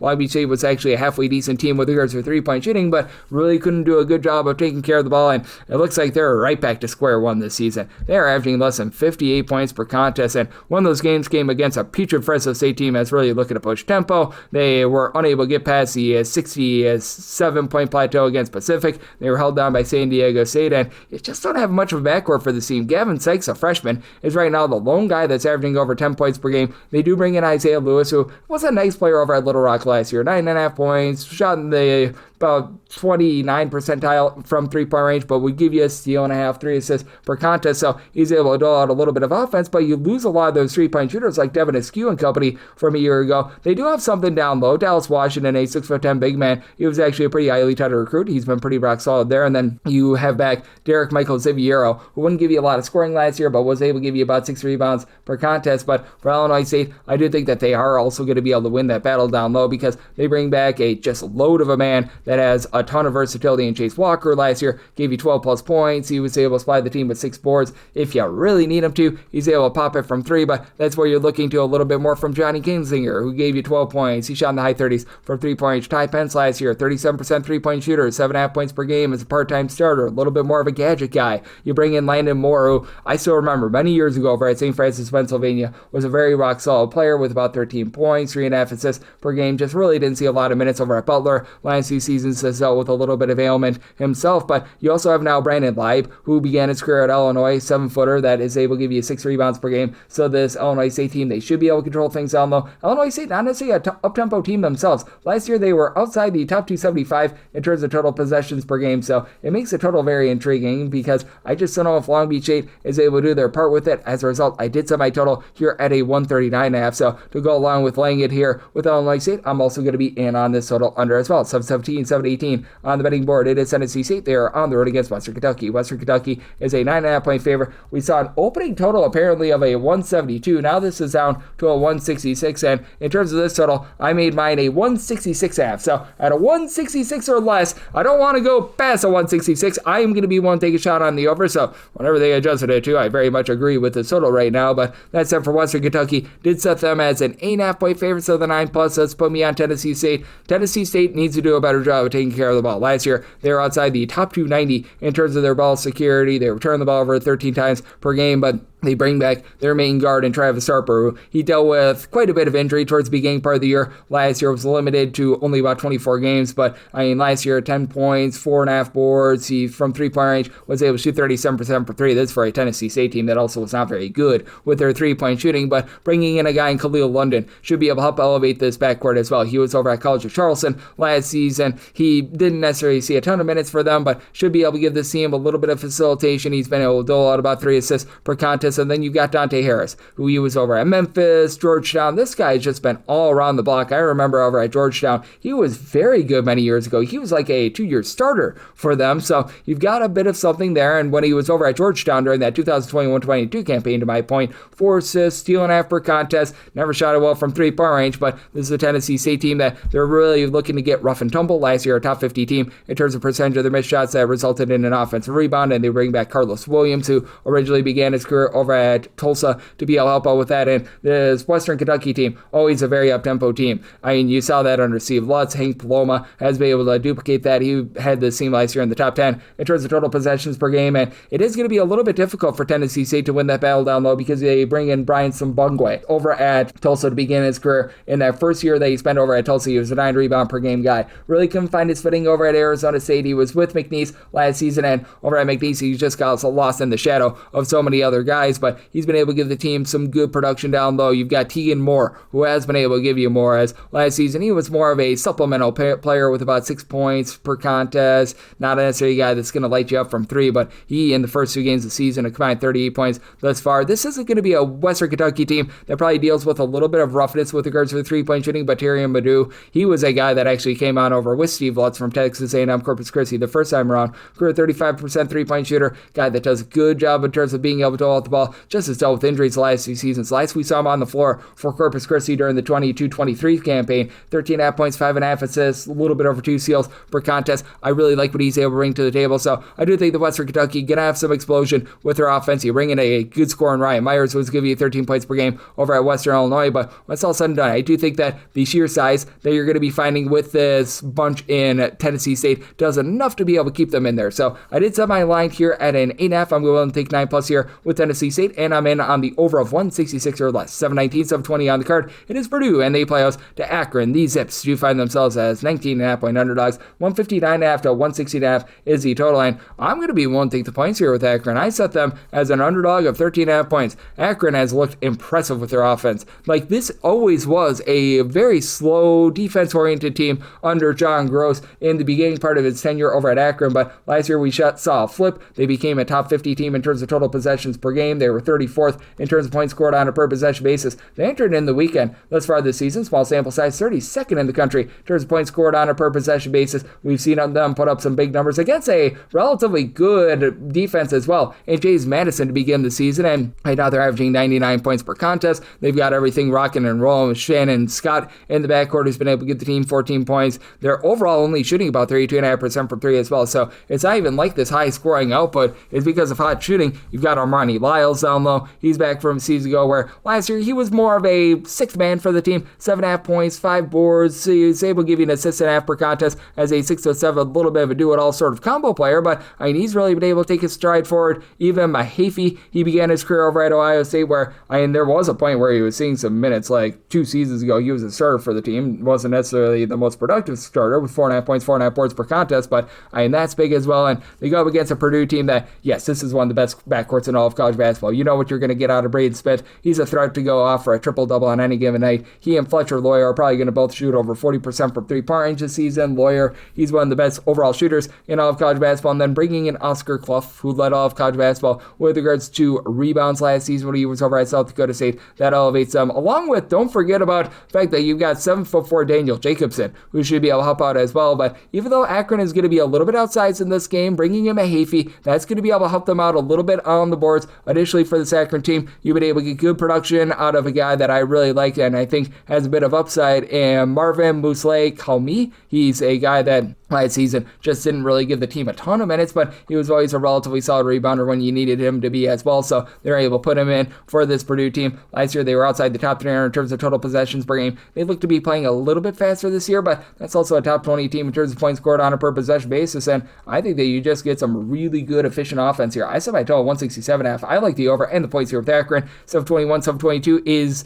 going to be Troy on the road against CSUN. Cal State Northridge, a 3.5-point home underdog. It's on this game. It is 156.5. Did set a total of 154.5. I'm going to be in on this total under. Now, Troy is currently shooting over 38% from three-point range this season. Last year, they were outside the top 300 in terms of three-point shooting percentage, and I think for Troy, that was just a little bit of an outlier, what we saw in their first game of the season. They get past 100 points in the MAC versus Sunbelt Challenge, and I do think that they're going to be cooling off from that 103-97 win that they had against Kent State because they just have a tough time in terms of taking care of the ball. Right now, they are turning the ball over about 13.5 times per contest. Last year, they were outside the top 300 in terms of ball security. Now, both of these teams, CSUN and Troy, they both have been turning the ball over way more than what they'd like. Both of these teams outside the top 255 in terms of turnovers on a per possession basis on offense. But for this Troy team, you also do lose a guy that was really good for them in Tatum Connerway. We're seeing what he's doing right now over at Indiana. You have a main guy down low in Thomas Dowd, who's back from a season ago. Last year, Dowd was giving the team 9.5 points, 7 boards per contest, so he helps out there. But now you face off against the CSUN team that was in the top 20 last year in terms of their overall rebound percentage. They're back in the top 100 this year, despite the fact that they lost pretty much 5 out of their top 6 scorers from a season ago. But they did a good job reloading down low, bringing in a guy in Alexander Smotrich, who began his career over at Florida. Grady Lewis, he's been in the system for the last few seasons. He's one of the main holdovers from last year. Part-time starter, 6.5 points, 4 boards per game. Doesn't necessarily have the versatility of a lot of their big men in past years, but he is able to do a nice job in terms of being able to match up down low. And then you've got someone like a Josh O'Garo, who's began his career over at Oklahoma, double-figure score over at Texas State last season. And Larry Hughes Jr., when he was fully healthy 2 years ago over at St. Louis, he was a starter that provided that team with 7.5 points. He was a mid-30s three-point shooter. Fits his system really well, in my opinion. You've got a lot of positionless basketball going on. Mohamed Fofana, he's a guy that returns from a season ago where he was giving the team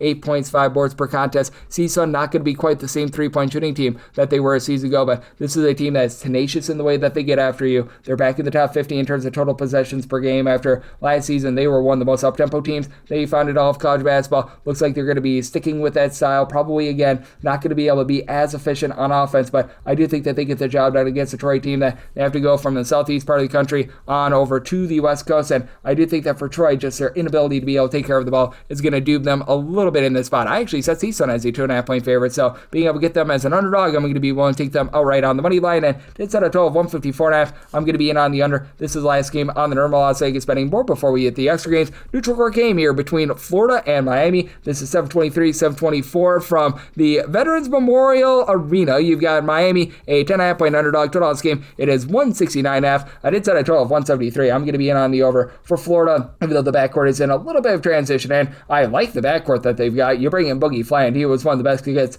in the transfer portal. Xavion Lee, he was a guy that did everything last year over at Princeton. Over at Princeton, he would give you 15 points, 5.5 boards, 5 assists per contest. This is obviously a unit that is much more advanced on the defensive side of things, and as a result, we've been seeing this Florida team turn the ball over a little bit too much. That was very apparent even in their game against Florida. They were turning the ball over against a team that doesn't generate a lot of turnovers, but you bring back Alex Condon, who was able to give you 7+ rebounds per game a season ago. Thomas Howe, he's a high 30s three-point shooter at about 6'8". Ruben Chinyelu has been able to give you a double-figure amount of rebounds to begin the season. So all these guys are doing a nice job in terms of being able to lock it down low, and I do think that with Miami, they actually have the chance to be able to hold in there, so I'm going to be willing to take the points with Miami. I set them as more of a 9-point underdog because you're bringing a guy, Malik Renew, who he was over at Indiana last few seasons. He's able to shoot it from 3, but that's not necessarily his forte. His forte is being able to do a nice job of being able to pound down low, and he's done that thus far this season. 21 points, 6 boards. He's been able to just do a nice job in terms of freeing things up for the backcourt. In terms of True Washington, who last season when he was over at New Mexico, he was a 40% three-point shooter. He supplied the team with 14 points per contest.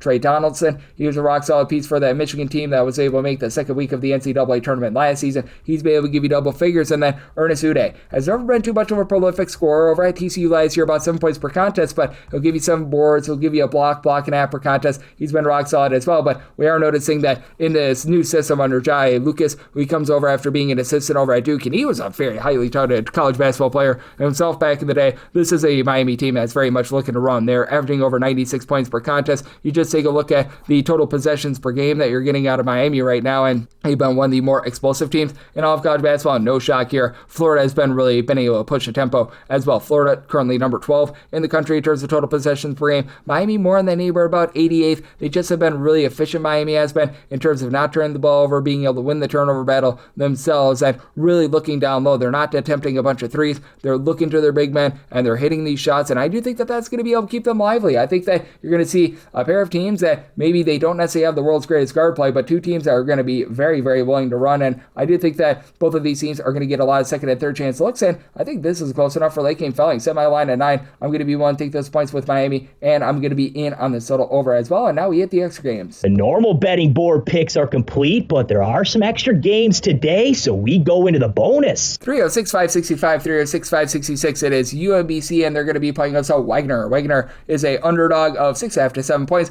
146.5 is the total line. I set my total at 140.5. I'm going to be in on the under just with Wagner. They do such a great job of being able to slow teams down. They are consistently outside the top 300 in terms of total possessions per game. Now, the Wagner team was outside the top 350 in terms of points scored on a per possession basis last year, but they were also 88th in terms of points allowed on a per possession basis, and it looks like that same tried and true Wagner style that is going to be withholding this season. We saw them play a big giant slog of a game against Seton Hall about a week or so ago. Now, they had a very, very nice close call against Fordham a few nights ago as well. That was another very low scoring, just strange game in general, and right now they're looking to Eduardo Placer to really just do a little bit of everything. If I'm not mistaken, his brother was Jose Placer, who played back in the day over at North Florida. That was a very up-tempo team that shot a lot of threes, and this is pretty much the opposite, but for Placer, in the 2 games that he's been in, he's been able to give the team 15.5 points per contest, not necessarily giving you a ton of facilitation, but he's been able to do a nice job supplementing that 3-point shooting, and with regards to the rest of this Wagner team, what you're going to be able to get in terms of a scoring standpoint, that's very much TBD, as you've got Xavier Fitch. He's one of the main guys that returns from the season ago. Last year, he was able to do a nice job, give the team as a part-time starter about 4.5 points, 4 boards per contest, so he's able to do an okay job of helping out with that regard, but once again, not a guy that's going to give you a whole lot of 3-point shooting or anything like that, and this is Wagner team that right now, they as a collective are actually shooting 43% from 3-point range. I can assure you that that is going to be going very, very downward, but they're turning the ball over 15 times per game, and you've got UMBC team that year in and year out, they're outside the top 250 in terms of points allowed on a per possession basis, but they always have a good backcourt, and even though they do lose a lot of their main scorers from a season ago, that lead assist man in Ace Valentine is back, and he's been able to give out 5.7 assists per contest. DJ Turn It Up Armstrong, he was a solid player at the non-D1 ranks. He's come in and he's become that primary scorer. Currently shooting 61% from 3. That's going to be going downward, but guy that's been able to give you 14.5 points per game, and they did add a little bit of size in the offseason. Riley Jacobs, as a true freshman, has been able to see some size minutes at 6'8", and then Jose Roberto Takinen. He's a guy that at 6'10", he comes over from the country of Spain. He was at the non-D1 ranks to begin his career. He's done a nice job, give the team a little bit more punch down low, and it does appear as though UMBC might be looking to slow down that tempo a little bit. UMBC is currently 270th in all of college basketball in terms of total possessions per game. Now, that's for 1, a very, very small sample size, and for 2, I do think that it has to do with the fact that you play a game against Dayton to begin the season. Dayton is always a relatively slow team, but I do think that that causes things to just be very, very grimy, a little bit slower than what a lot of people anticipate, so I did set a total of 140.5. I'm in on the under. I did set my line at 6.5 as well. If we can get 7+ here with Wagner, I'm going to be willing to take those points to go along with this total under as well. 306-567, 306-568. It is Bryant, and they're going to be on the road against Valparaiso. Valpo is a 3 to a 3.5 point favorite, and total on this game, you're going to be finding that at a 147.5 to a 148, and I did set my total 150.5. I'm going to be liking the over. Now for Bryant, this is a offense that is very much in transition right now. The guard play, it looks like it's going to be a little bit suspect to begin the season, as you bring in a guy that I really like, Jamion Christian. He was a coach over at George Washington a few seasons ago. Additionally, he was able to lead Mount St. Mary's way back in the day to the NCAA tournament, but it's very clear that he's working with a bunch of very fresh guards. Like you've got Timofey Rudilsky, who he comes over from Russia. He actually went to high school in Arizona, but he at 6'9" has had to be a little bit of a combo wing for this team. Quincy Allen, he's a former top 150 recruit that at 6'7" just has dealt with so many injuries throughout his career, but he's got some good ability. He's been able to give this team right around 12 points per contest, but you're really missing that main facilitator. They've been looking at Ty Tables, who's a true freshman, to be able to give this team a little bit of this and that in the backcourt, and that's a big reason why I do think that it might be a little bit difficult for Bryant to be able to hold in this game. I did set Valpo as a 4.5 point favorite. I'm going to be willing to lay the number, as for Valparaiso, they lose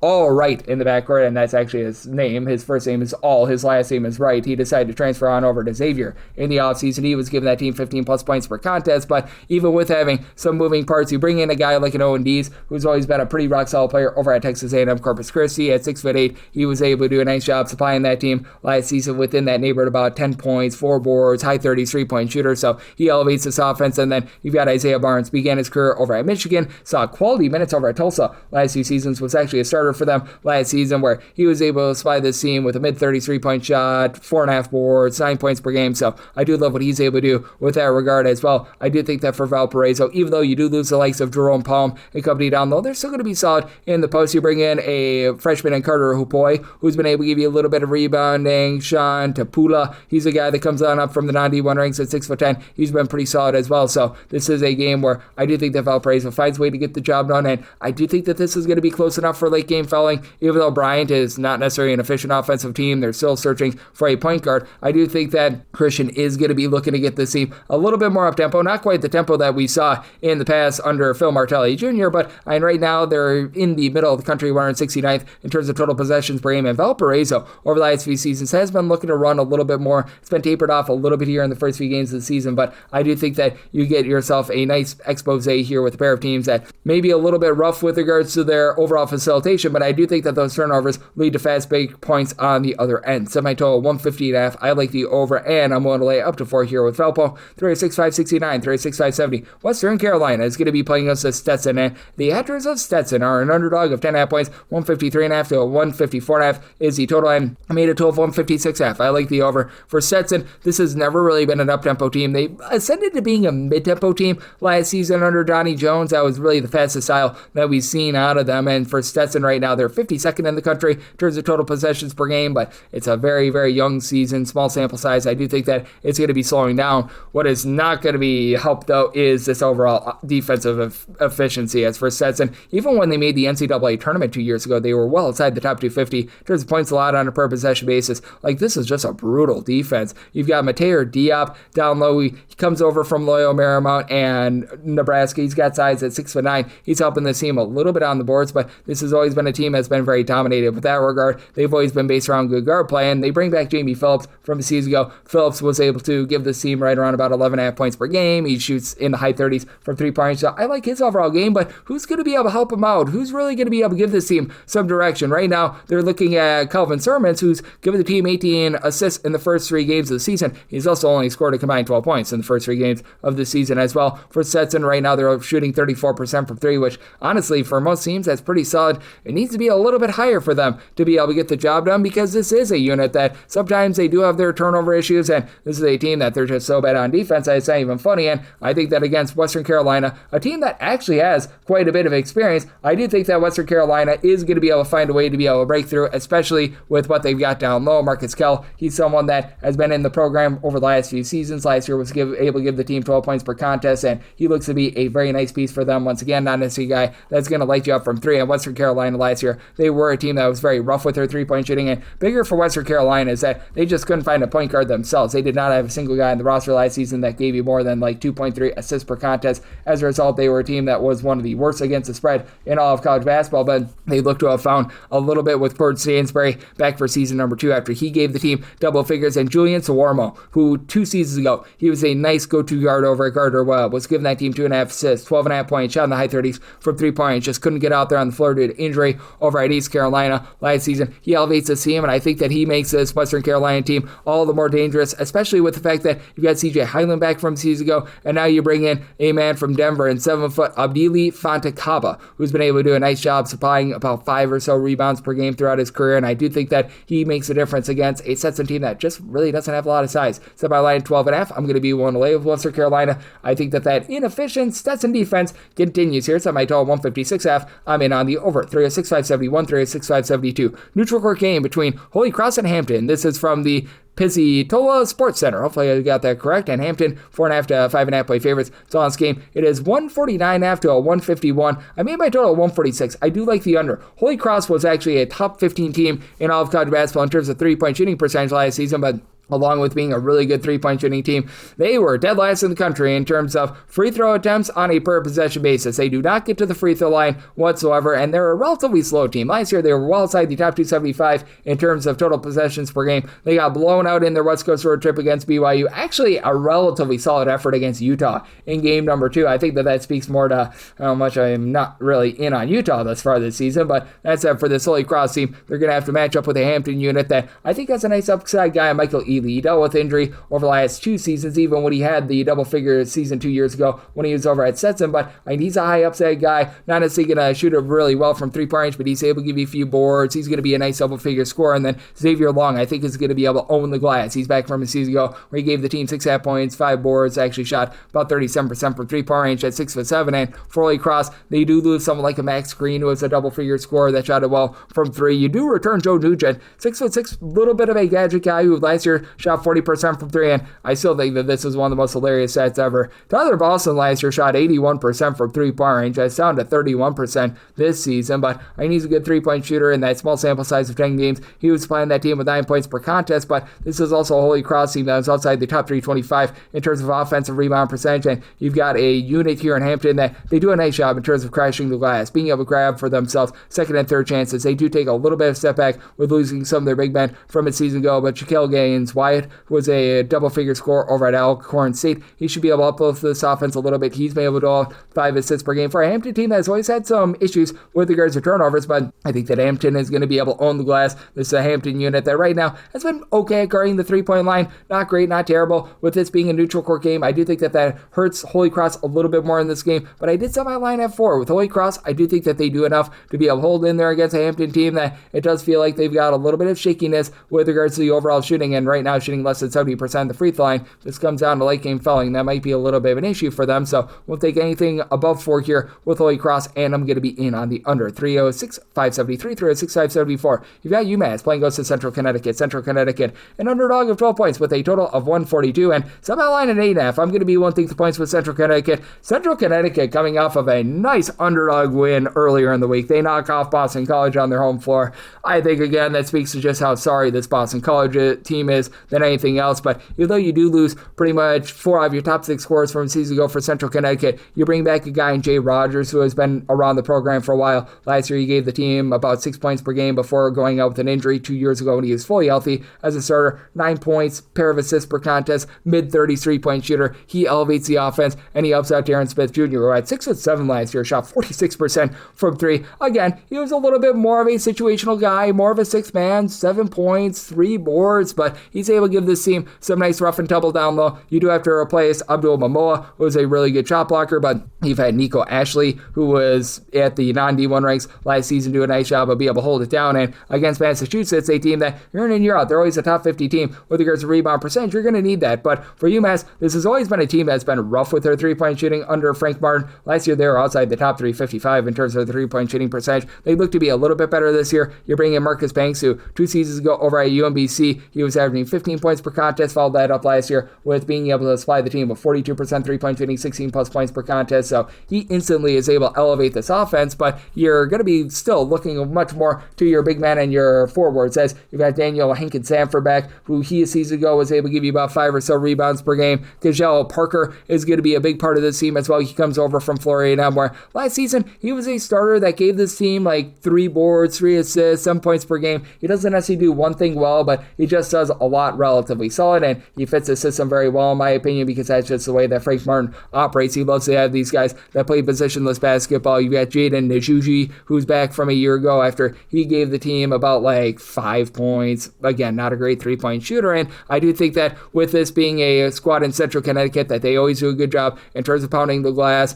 They're a team that sometimes leaves a little bit of something to be desired with regards to their perimeter defense, and they face off against a UMass team that's been turning the ball over 15 times per game. I think that even though that UMass is going to be looking to push tempo, it's just going to be a really sloppy offensive game. I set my total at a 142.5. I think this is close enough for late game fouling. UMass last year was in the top 50 in terms of total possessions per game, so just barely in on the over, but I do like the 12 here with Central Connecticut. 36-575, 36-576. Loyola Maryland is going to be on the road against Fairfield. With this game, it's off the board because Loyola Maryland, they played yesterday. This is part of a multi-team event, so this game is off the board, but I did set Fairfield here as a favorite of 8.5. 8.5 points. I'm going to be willing to lay up to 8 with them. 9 or more going to be taking the points with Loyola Maryland, and then set a total of a 144.5. 144 or less. I do like the over 145 or higher. The under when it comes to Loyola Maryland. They do bring back quite a few guys from a season ago, but that was an offense that was less than efficient, outside the top 240 in terms of points scored on a per possession basis. Jacob Thidusu is someone that I like. He was able to give the team last season about 13 or so points per contest, and you've had Tyson Commander in the program for quite a while at the guard spot, but he just has never really been able to ascend for the team. You're really looking to Jordan Steinke to really be able to elevate, as last season he gave the team 12 points as a part-time starter, shot about mid-30s from 3 points, wouldn't give you any sort of facilitation, but he was able to give you a steal per contest. He's got some relatively good versatility at 6'5", but losing the Elich brothers really does hamper this team down low, and for Fairfield, they've done a nice job in terms of really revamping their post play. You bring back one of your top guys from a season ago in Braden Sparks to be able to hold it down in the backcourt. Last season, 9.5 points, 2 assists, shot in the mid-30s from 3-point range after he began his career over at Mercer, and now he's able to operate the way that he wants to because you've got a pair of big men that have come in as freshmen in Niklon Werfing, who he was from the great state of New Jersey, and they did a great job of just being able to recruit that state, and Brandon Benjamin. These two guys have been able to combine thus far for 17 rebounds per game, so they're absolutely owning the glass. You've got Isaac Munkadi, who he's back from a season ago where he was only giving the team like 3 rebounds per game, but at 6'10", gives him a nice body. He's able to be a little bit more of a clogger and a shot blocker, and I think that Deuce Turner down for what is going to be big for this team. He had a rough first few games of the season. He last season was a 6th man over at UC Santa Barbara, averaged 9.5 points, shot in the low to mid-30s from 3-point range. Go back to what he was able to do 2 seasons ago at San Diego, shot 37.5% from 3, gave that team 15.5 points per game. He's able to just flat out be a scorer for the team, and for Fairfield, they've always done a nice job in terms of taking care of the ball. Last year, they were in the top 75 in terms of fewest turnovers on a per possession basis. They just didn't have guys to knock down shots, and right now they're shooting 30% from 3. I think that as Turner gets a little bit more acclimated with the system, that's going to be going a little bit northward, and I do think that with this Fairfield team, they do a nice job of being able to take advantage of the fact that Loyola Maryland is in a situation where they're playing a back-to-back, so 144 or less, I'm in on the over 145 or higher. The under end with Fairfield, I'm willing to lay up to 8 with them, 9 or more. I'm going to be willing to take those points with Loyola. 3 of 6, 577, 3 of 6, 578. Texas A&M Corpus Christi is on the road against Oklahoma State. Oklahoma State, 22.5 point favorites. This total opened up at a 174. It comes down to a 162.5. We have seen some rogue openers here, and I do agree with the move downward because I set my total at 154. I'm going to be in on the under. For Texas A&M Corpus Christi, gone are the days of Steve Lutz and really looking to be able to bomb it and go up tempo. As for Texas A&M Corpus Christi, they were held below 60 points against Kansas, albeit it's a very good Kansas team, but right now they are clocking in about 215th in the country in terms of total possessions per game. Now, Oklahoma State is very much looking to run. This Oklahoma State team under, once again, Steve Lutz, 15th in the country in terms of total possessions per game. I just don't know how efficient this Oklahoma State offense is going to be. I think that they're better last year where they were outside the top 260 in terms of points scored on a per possession basis. Victorious Miller, he comes over after he over at LSU last year was giving that team 9 points per contest. He was a relatively solid contributor there. And then you've got Coleman Square. Christian Coleman was a rock solid player over at UAB last season. Isaiah Coleman was Mr. Do It All over at Seton Hall with 15.5 points, 5.5 boards. He was one of the few guys that shot above 28% from 3-point range for them. So that was a positive, but I still do have a little bit of fear that perhaps there's going to be a few too many turnovers for this team because Jalen Curry, he's having to run the point for this team. We have seen this team turn the ball over about 13 times per contest, and Oklahoma State still only shooting about 31.5% from 3-point range, so leaving a little bit of something to be desired there. And Corpus Christi has always been a team that's been pretty rock solid in terms of the way that they generate turnovers. They haven't done as much of that this season, but still, 15 turnovers per game in their small sample size with one of those games coming up against Kansas. You'll certainly take and accept that. You've got Sheldon Williams, who's been in the system for a few seasons. He's right now supplying the team with about 14 points per contest after last year was a little bit more of a gadget guy, was out due to injury for half the season, but still managed 6.5 points, 4.5 rebounds per game. Corpus Christi has never been a team that really shoot a lot of threes. When it comes to 2-point shooting percentage, which that's merely the percentage of shots that you take from 2-point range is what I'm talking about here, they're always a top 20 team in all of college basketball with that regard. They're looking to pound the ball down low, and I think that they're going to be continuing that, though they do bring in a guy in Cam Parker who's been able to give you a little bit of outside shooting last year for this team, 4.5 points on 39% 3-point shooting, but I think that Corpus Christi is going to look to keep things relatively slow and controlled. Davion Houston,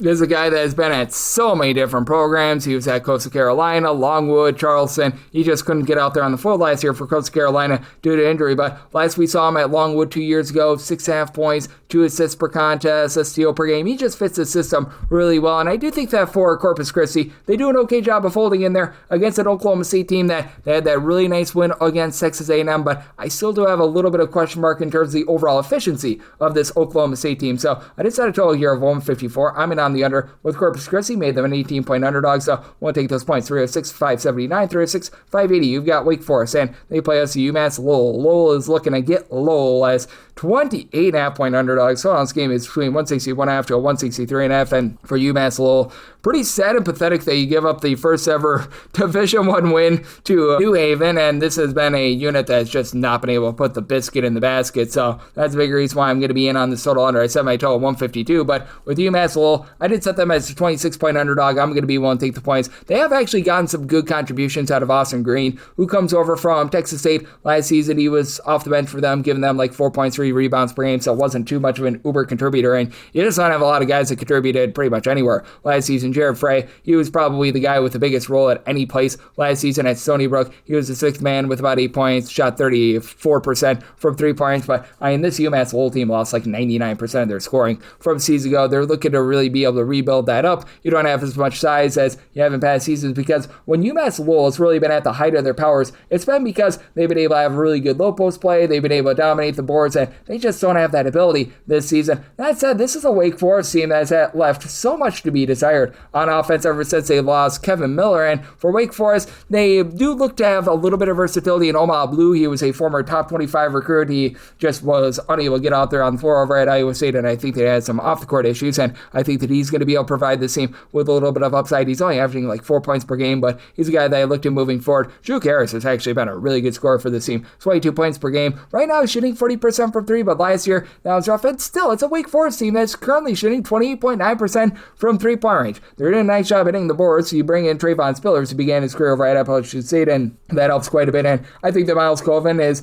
a nice buy low on him. Last year over at Purdue, he was averaging about 5.5 points per contest. As a freshman, shot over 40% from 3. Last year, closer to about 32% from 3. As a 6'5", little bit of a gadget guy. But again, for Wake Forest, we have really seen this offense really be sputtering a little bit. They don't necessarily have a guy that's a dominant scorer as their main facilitator, Nate Kelmezi, and you go back to his time over at Washington State. This is a guy that turns the ball over quite a bit as well. So I do have some concerns with Wake Forest covering this large of a number, even though UMass Lowell is a pretty sad and pathetic team, but I think that leads you to the under as well. So I told 152. I'm in on the under and the points here with UMass Lowell. 306, 581, 306, 582. Quinnipiac is going to be on the road against Maine. Maine hopes to not get Maine as a 1.5-point home underdog. Total is between 141 to a 143. I did set a total of a 145.5. I do like the over for Quinnipiac. Last year they were a top 80 team in terms of total possessions per game, and Quinnipiac, not necessarily a great 3-point shooting team, but a team that has a ton down low as you bring back Amari Monroe. Last year, 18 points, 9 boards, and he actually did shoot in the mid-30s from 3-point range. And Jaden Zimmerman last year, 11 points in the mid-30s with his 3-point shooting as well. He's actually been able to supply the team with 18 points per game in their first 3 games thus far this season. Keith McKnight is someone that is able to give you some versatility at 6'7". He comes on up from the non-D1 ranks. I really like his overall game, and for this bunch, you're going to leave something to be desired in terms of that main facilitation spot. Esom Jones, who comes over from Florida National, he's really been taking the reins with that regard last year over at Florida National. 2 assists, 9.5 points per game, shot in the mid-30s from 3-point range, but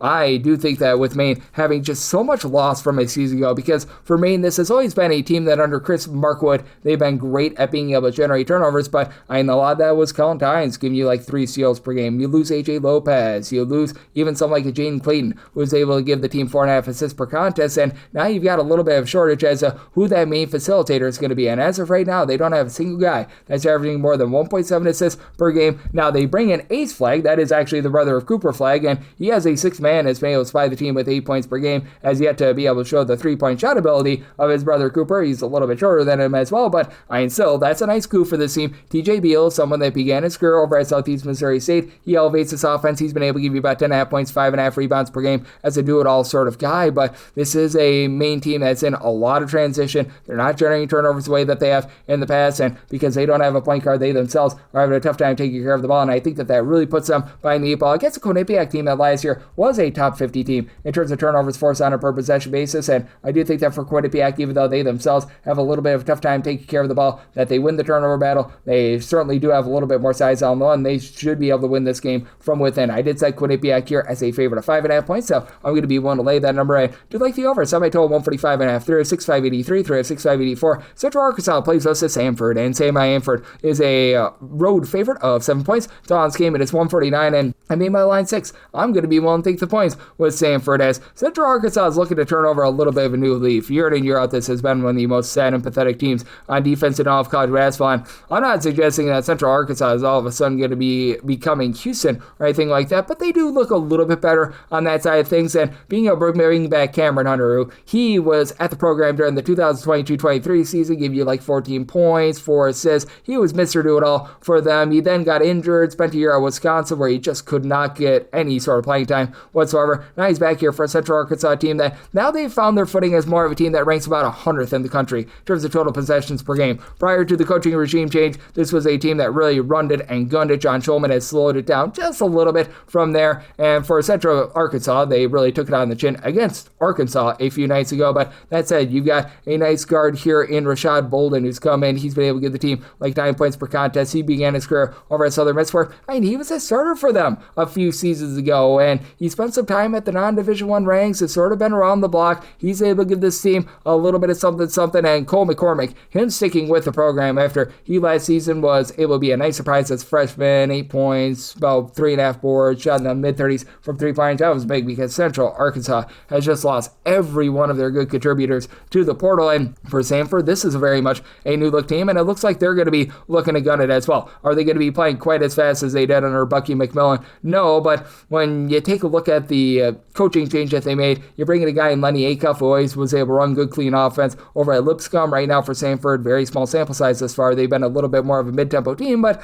they've really been giving it up on the defensive side of things, and they're also scoring over 80 points per contest. The main guy that came on over with Acuff is Dylan Faulkner, who he's a 6'9" big man, not a guy that's going to have like versatility or anything like that, but he's able to give you 5 boards per contest. Jaden Booth has really been the main scorer for this team. Right now, he's averaging over 24 points per contest. I don't know how much of a mainstay that's going to be, but has come up from the non-D1 ranks. He's been great, and then you've got a guy that's used to playing in an up-tempo style in Jackson Pollard. Began his career over at Queens NC, where he, a season ago, gave that team 8 points, was a 6th man that came off the bench, shot 40% for 3, supplied 5 rebounds per game. Do I think that Samford's ahead of Central Arkansas a little bit? Yes, but I think that John Schulman is actually doing a good job with Central Arkansas. It's going to continue to have them playing up-tempo, a little bit better on defense. Did set a total of 158. I still do think that you're going to get very much an up-and-down game here, so I'm in on the over, and I'm going to be willing to take the points here with Central Arkansas, 36-585, 36-586. So you've got Radford, and they're going to be playing against Cleveland State. This is a neutral court game from Greenbrier Colonial Hall, so this is a game that's off the board, and because both of these teams played yesterday,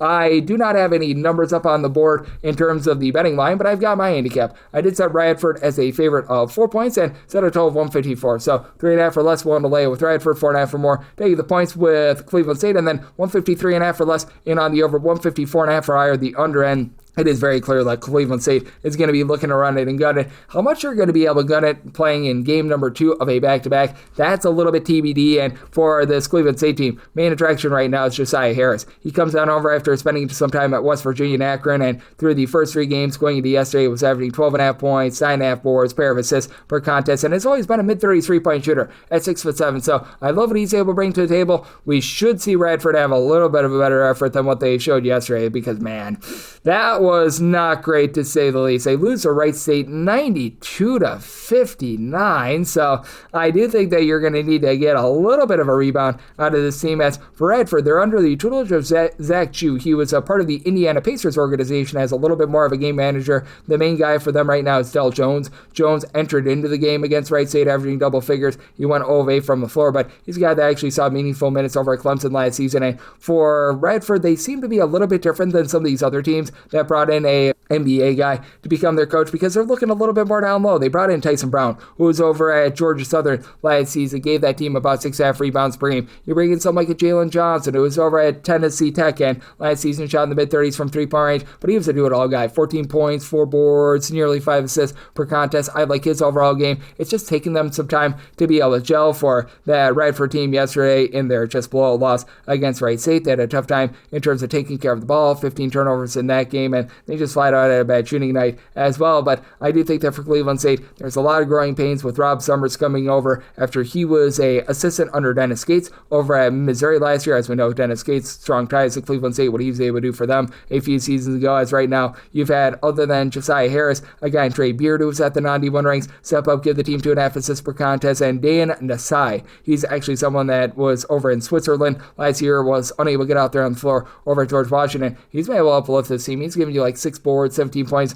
per game, but it's also a Cleveland State team that's turned the ball over 15 times per contest. They themselves are not generating a lot of turnovers. They're allowing for some good, clean offense, and that should be able to help Bradford out in this case. 153.5 or less in on the over, 154.5 or higher the under, with Bradford 1 to 3.5 with them, 4 more taking the points with Cleveland State. 306-587, 306-588. Presbyterian is on the road against Sacramento State. Sac State does find themselves as a small favorite here, 4 to 5.5 points. So on this game is 155.5. Set Sacramento State as a 5-point favorite. Anything less than 5, I'm going to be willing to lay with them. Obviously, this is a new dawn and a new day for Sacramento State as Mike Bibby, he is their coach, and Shaquille O'Neal is their general manager. So I no shortage of NBA star power there, and they bring in a guy, Jeremiah Cherry, who was a starter last season down low for UNLV, and he's made an immediate impact for the team. I recognize it's a 4-game sample size, but 18.5 points, 9 boards. He is a man down low for this team. And then you've got Mikey Williams, a former top 100 recruit, just has had some off-the-court issues, was over at Central Florida, and when he got minutes over at Central Florida, was relatively solid. He's been able to give this team 17 points per game. For Sacramento State right now, they're shooting 44% from 3-pointers. I don't think that that's necessarily going to be a mainstay. One of your main scorers right now is Prophet Johnson, who he was over at Fairfield last season, and he was solid over at Fairfield, 13.5 points, 7.5 boards, 2 steals, 2.5 assists per game, do-it-all sort of guy, but he also shot less than 30% from 3-point range. So I do think that this 3-point shooting that we're seeing with this team is going to start to taper off a little bit, but you've also got a Presbyterian team that they're a little bit more suspect in the backcourt as well. They did lose someone like Corey Mincy to George Mason in the offseason. Now, they're going to be rock solid down low. You've got Jonah Pierce back after he was limited less than 10 games a season ago. He and Jalen Peterson, great name. They're both giving you over 10 rebounds per game down low, but what you're going to be able to get out of the backcourt after Carl Parrish was more of an ancillary guy last season. Eric Taylor, he comes over after he began his career at Sam Houston State, where he was not really seeing a lot of minutes. They shoot 42% from 3, but on very, very small volume. What are these guys going to be able to give you is a big question, and for Presbyterian, they're just not forcing the issue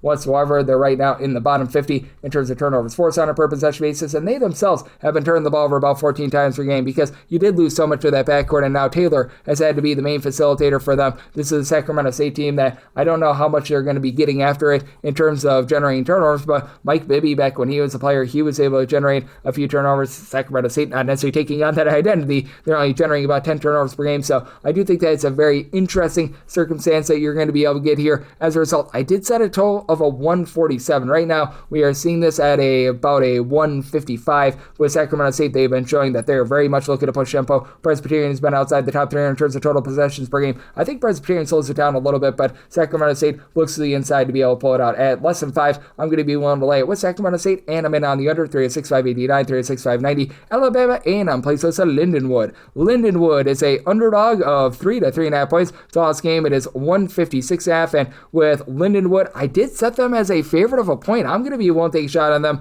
on the money line.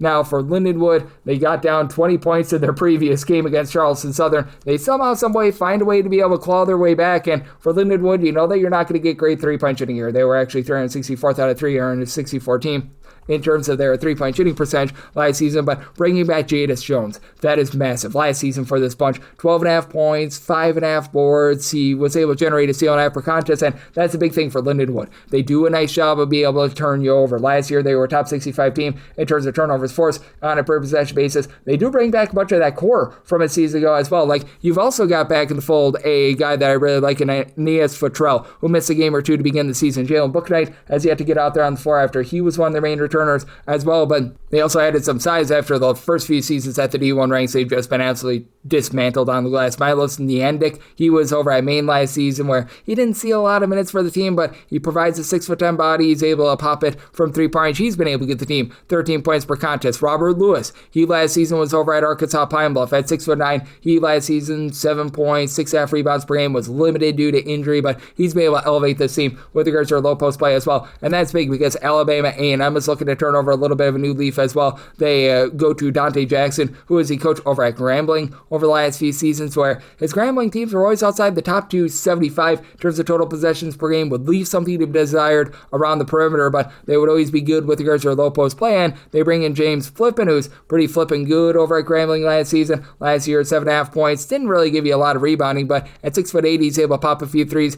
PJ Eason, he began his career over at Grambling along with Jackson as well. He's come in, he's been able to give you about 6 or so rebounds per game, just like he did 8 seasons ago as well. And Kadavius Dozier is another guy that came over from Grambling. He's been their primary scorer, but this is still a bunch that has had a little bit of a tough time in terms of taking care of the ball. They're turning the ball over 13 times per game. Last year, this Grambling team was rough with regards to their three-point shooting. That has translated to Jackson going out over to Alabama A&M. Team is only shooting about 33% from three, but more alarming, this team should be built down low. They're outside the top 325 in terms of their two-point shooting percentage as well. So I do think that you're going to get a little bit of a lower scoring game. And going back to Jackson's time when he was over at Grambling, again, super slow, super controlled. I did as results at a total of a 149. These teams are playing pretty much game number 3 in 4 days. So like the under, and I like Lindenwood here on the money line, and wrap things up with 306.591, 306.592. Indiana plays host to Incarnate Word. The Word does find themselves as a good-sized underdog here of 24.5 to 25.5 points. 152.5 to 153.5 is the total, and made a total of 156.5.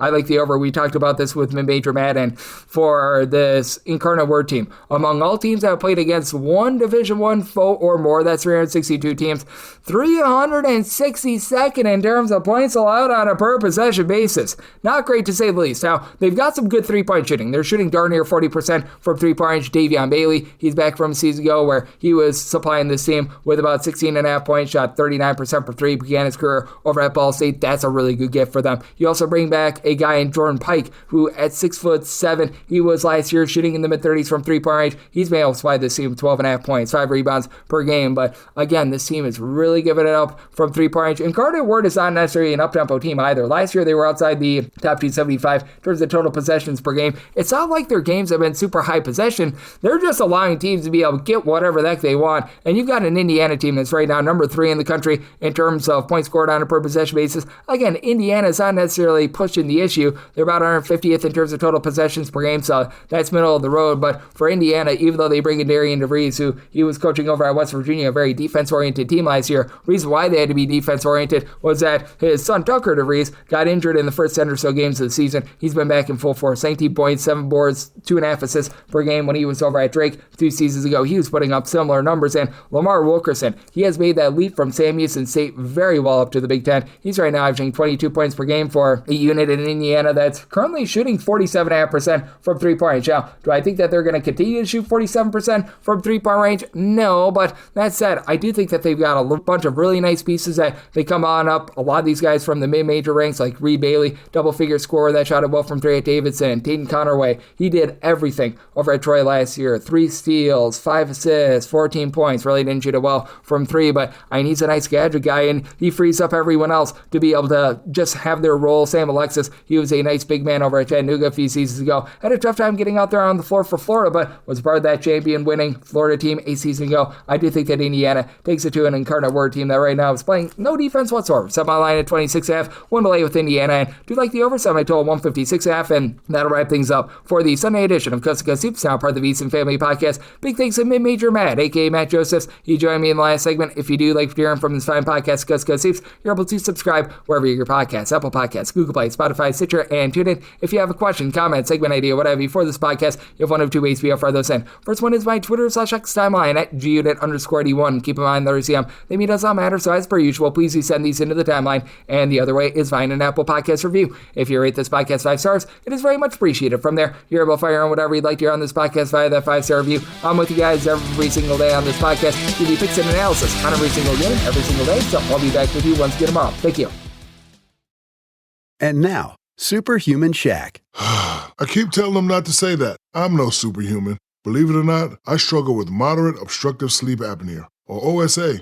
In adults with obesity, moderate to severe OSA is a condition where breathing is interrupted during sleep with loud snoring, choking, gasping for air, and even daytime fatigue. Let's just say it can sound a lot like this. Sound familiar? Learn more at don'tsleeponosa.com. This information is provided by Lilly, a medicine company. With Sylvania, Seeing better while driving at night starts with you. Because headlight bulbs dim over time and can lose up to 50 feet of visibility before burnout. That's why you shouldn't wait. Upgrade your drive with brighter lights for better visibility on the road ahead. Sylvania's step-by-step installation video guides make it easier than ever to take control of your nighttime clarity, all without a trip to the mechanic. So before a burnout darkens your day, upgrade to Sylvania and see better tonight. The Who's down in Who Newville were making their list, but some didn't know Walmart has the best brands for their gifts. What about toys? Do they have brands kids have been wanting all year? Yep, Barbie, Tony's, and Lego. Gifts that will make them all cheer. Do you mean they have all the brands I adore? They have Nintendo, Nespresso, Apple, and more. What about... So the Who answered questions from friends till they were blue. Each one listened and shouted, from Walmart? Who knew? Shop gifts from top brands for everyone on your list in the Walmart app.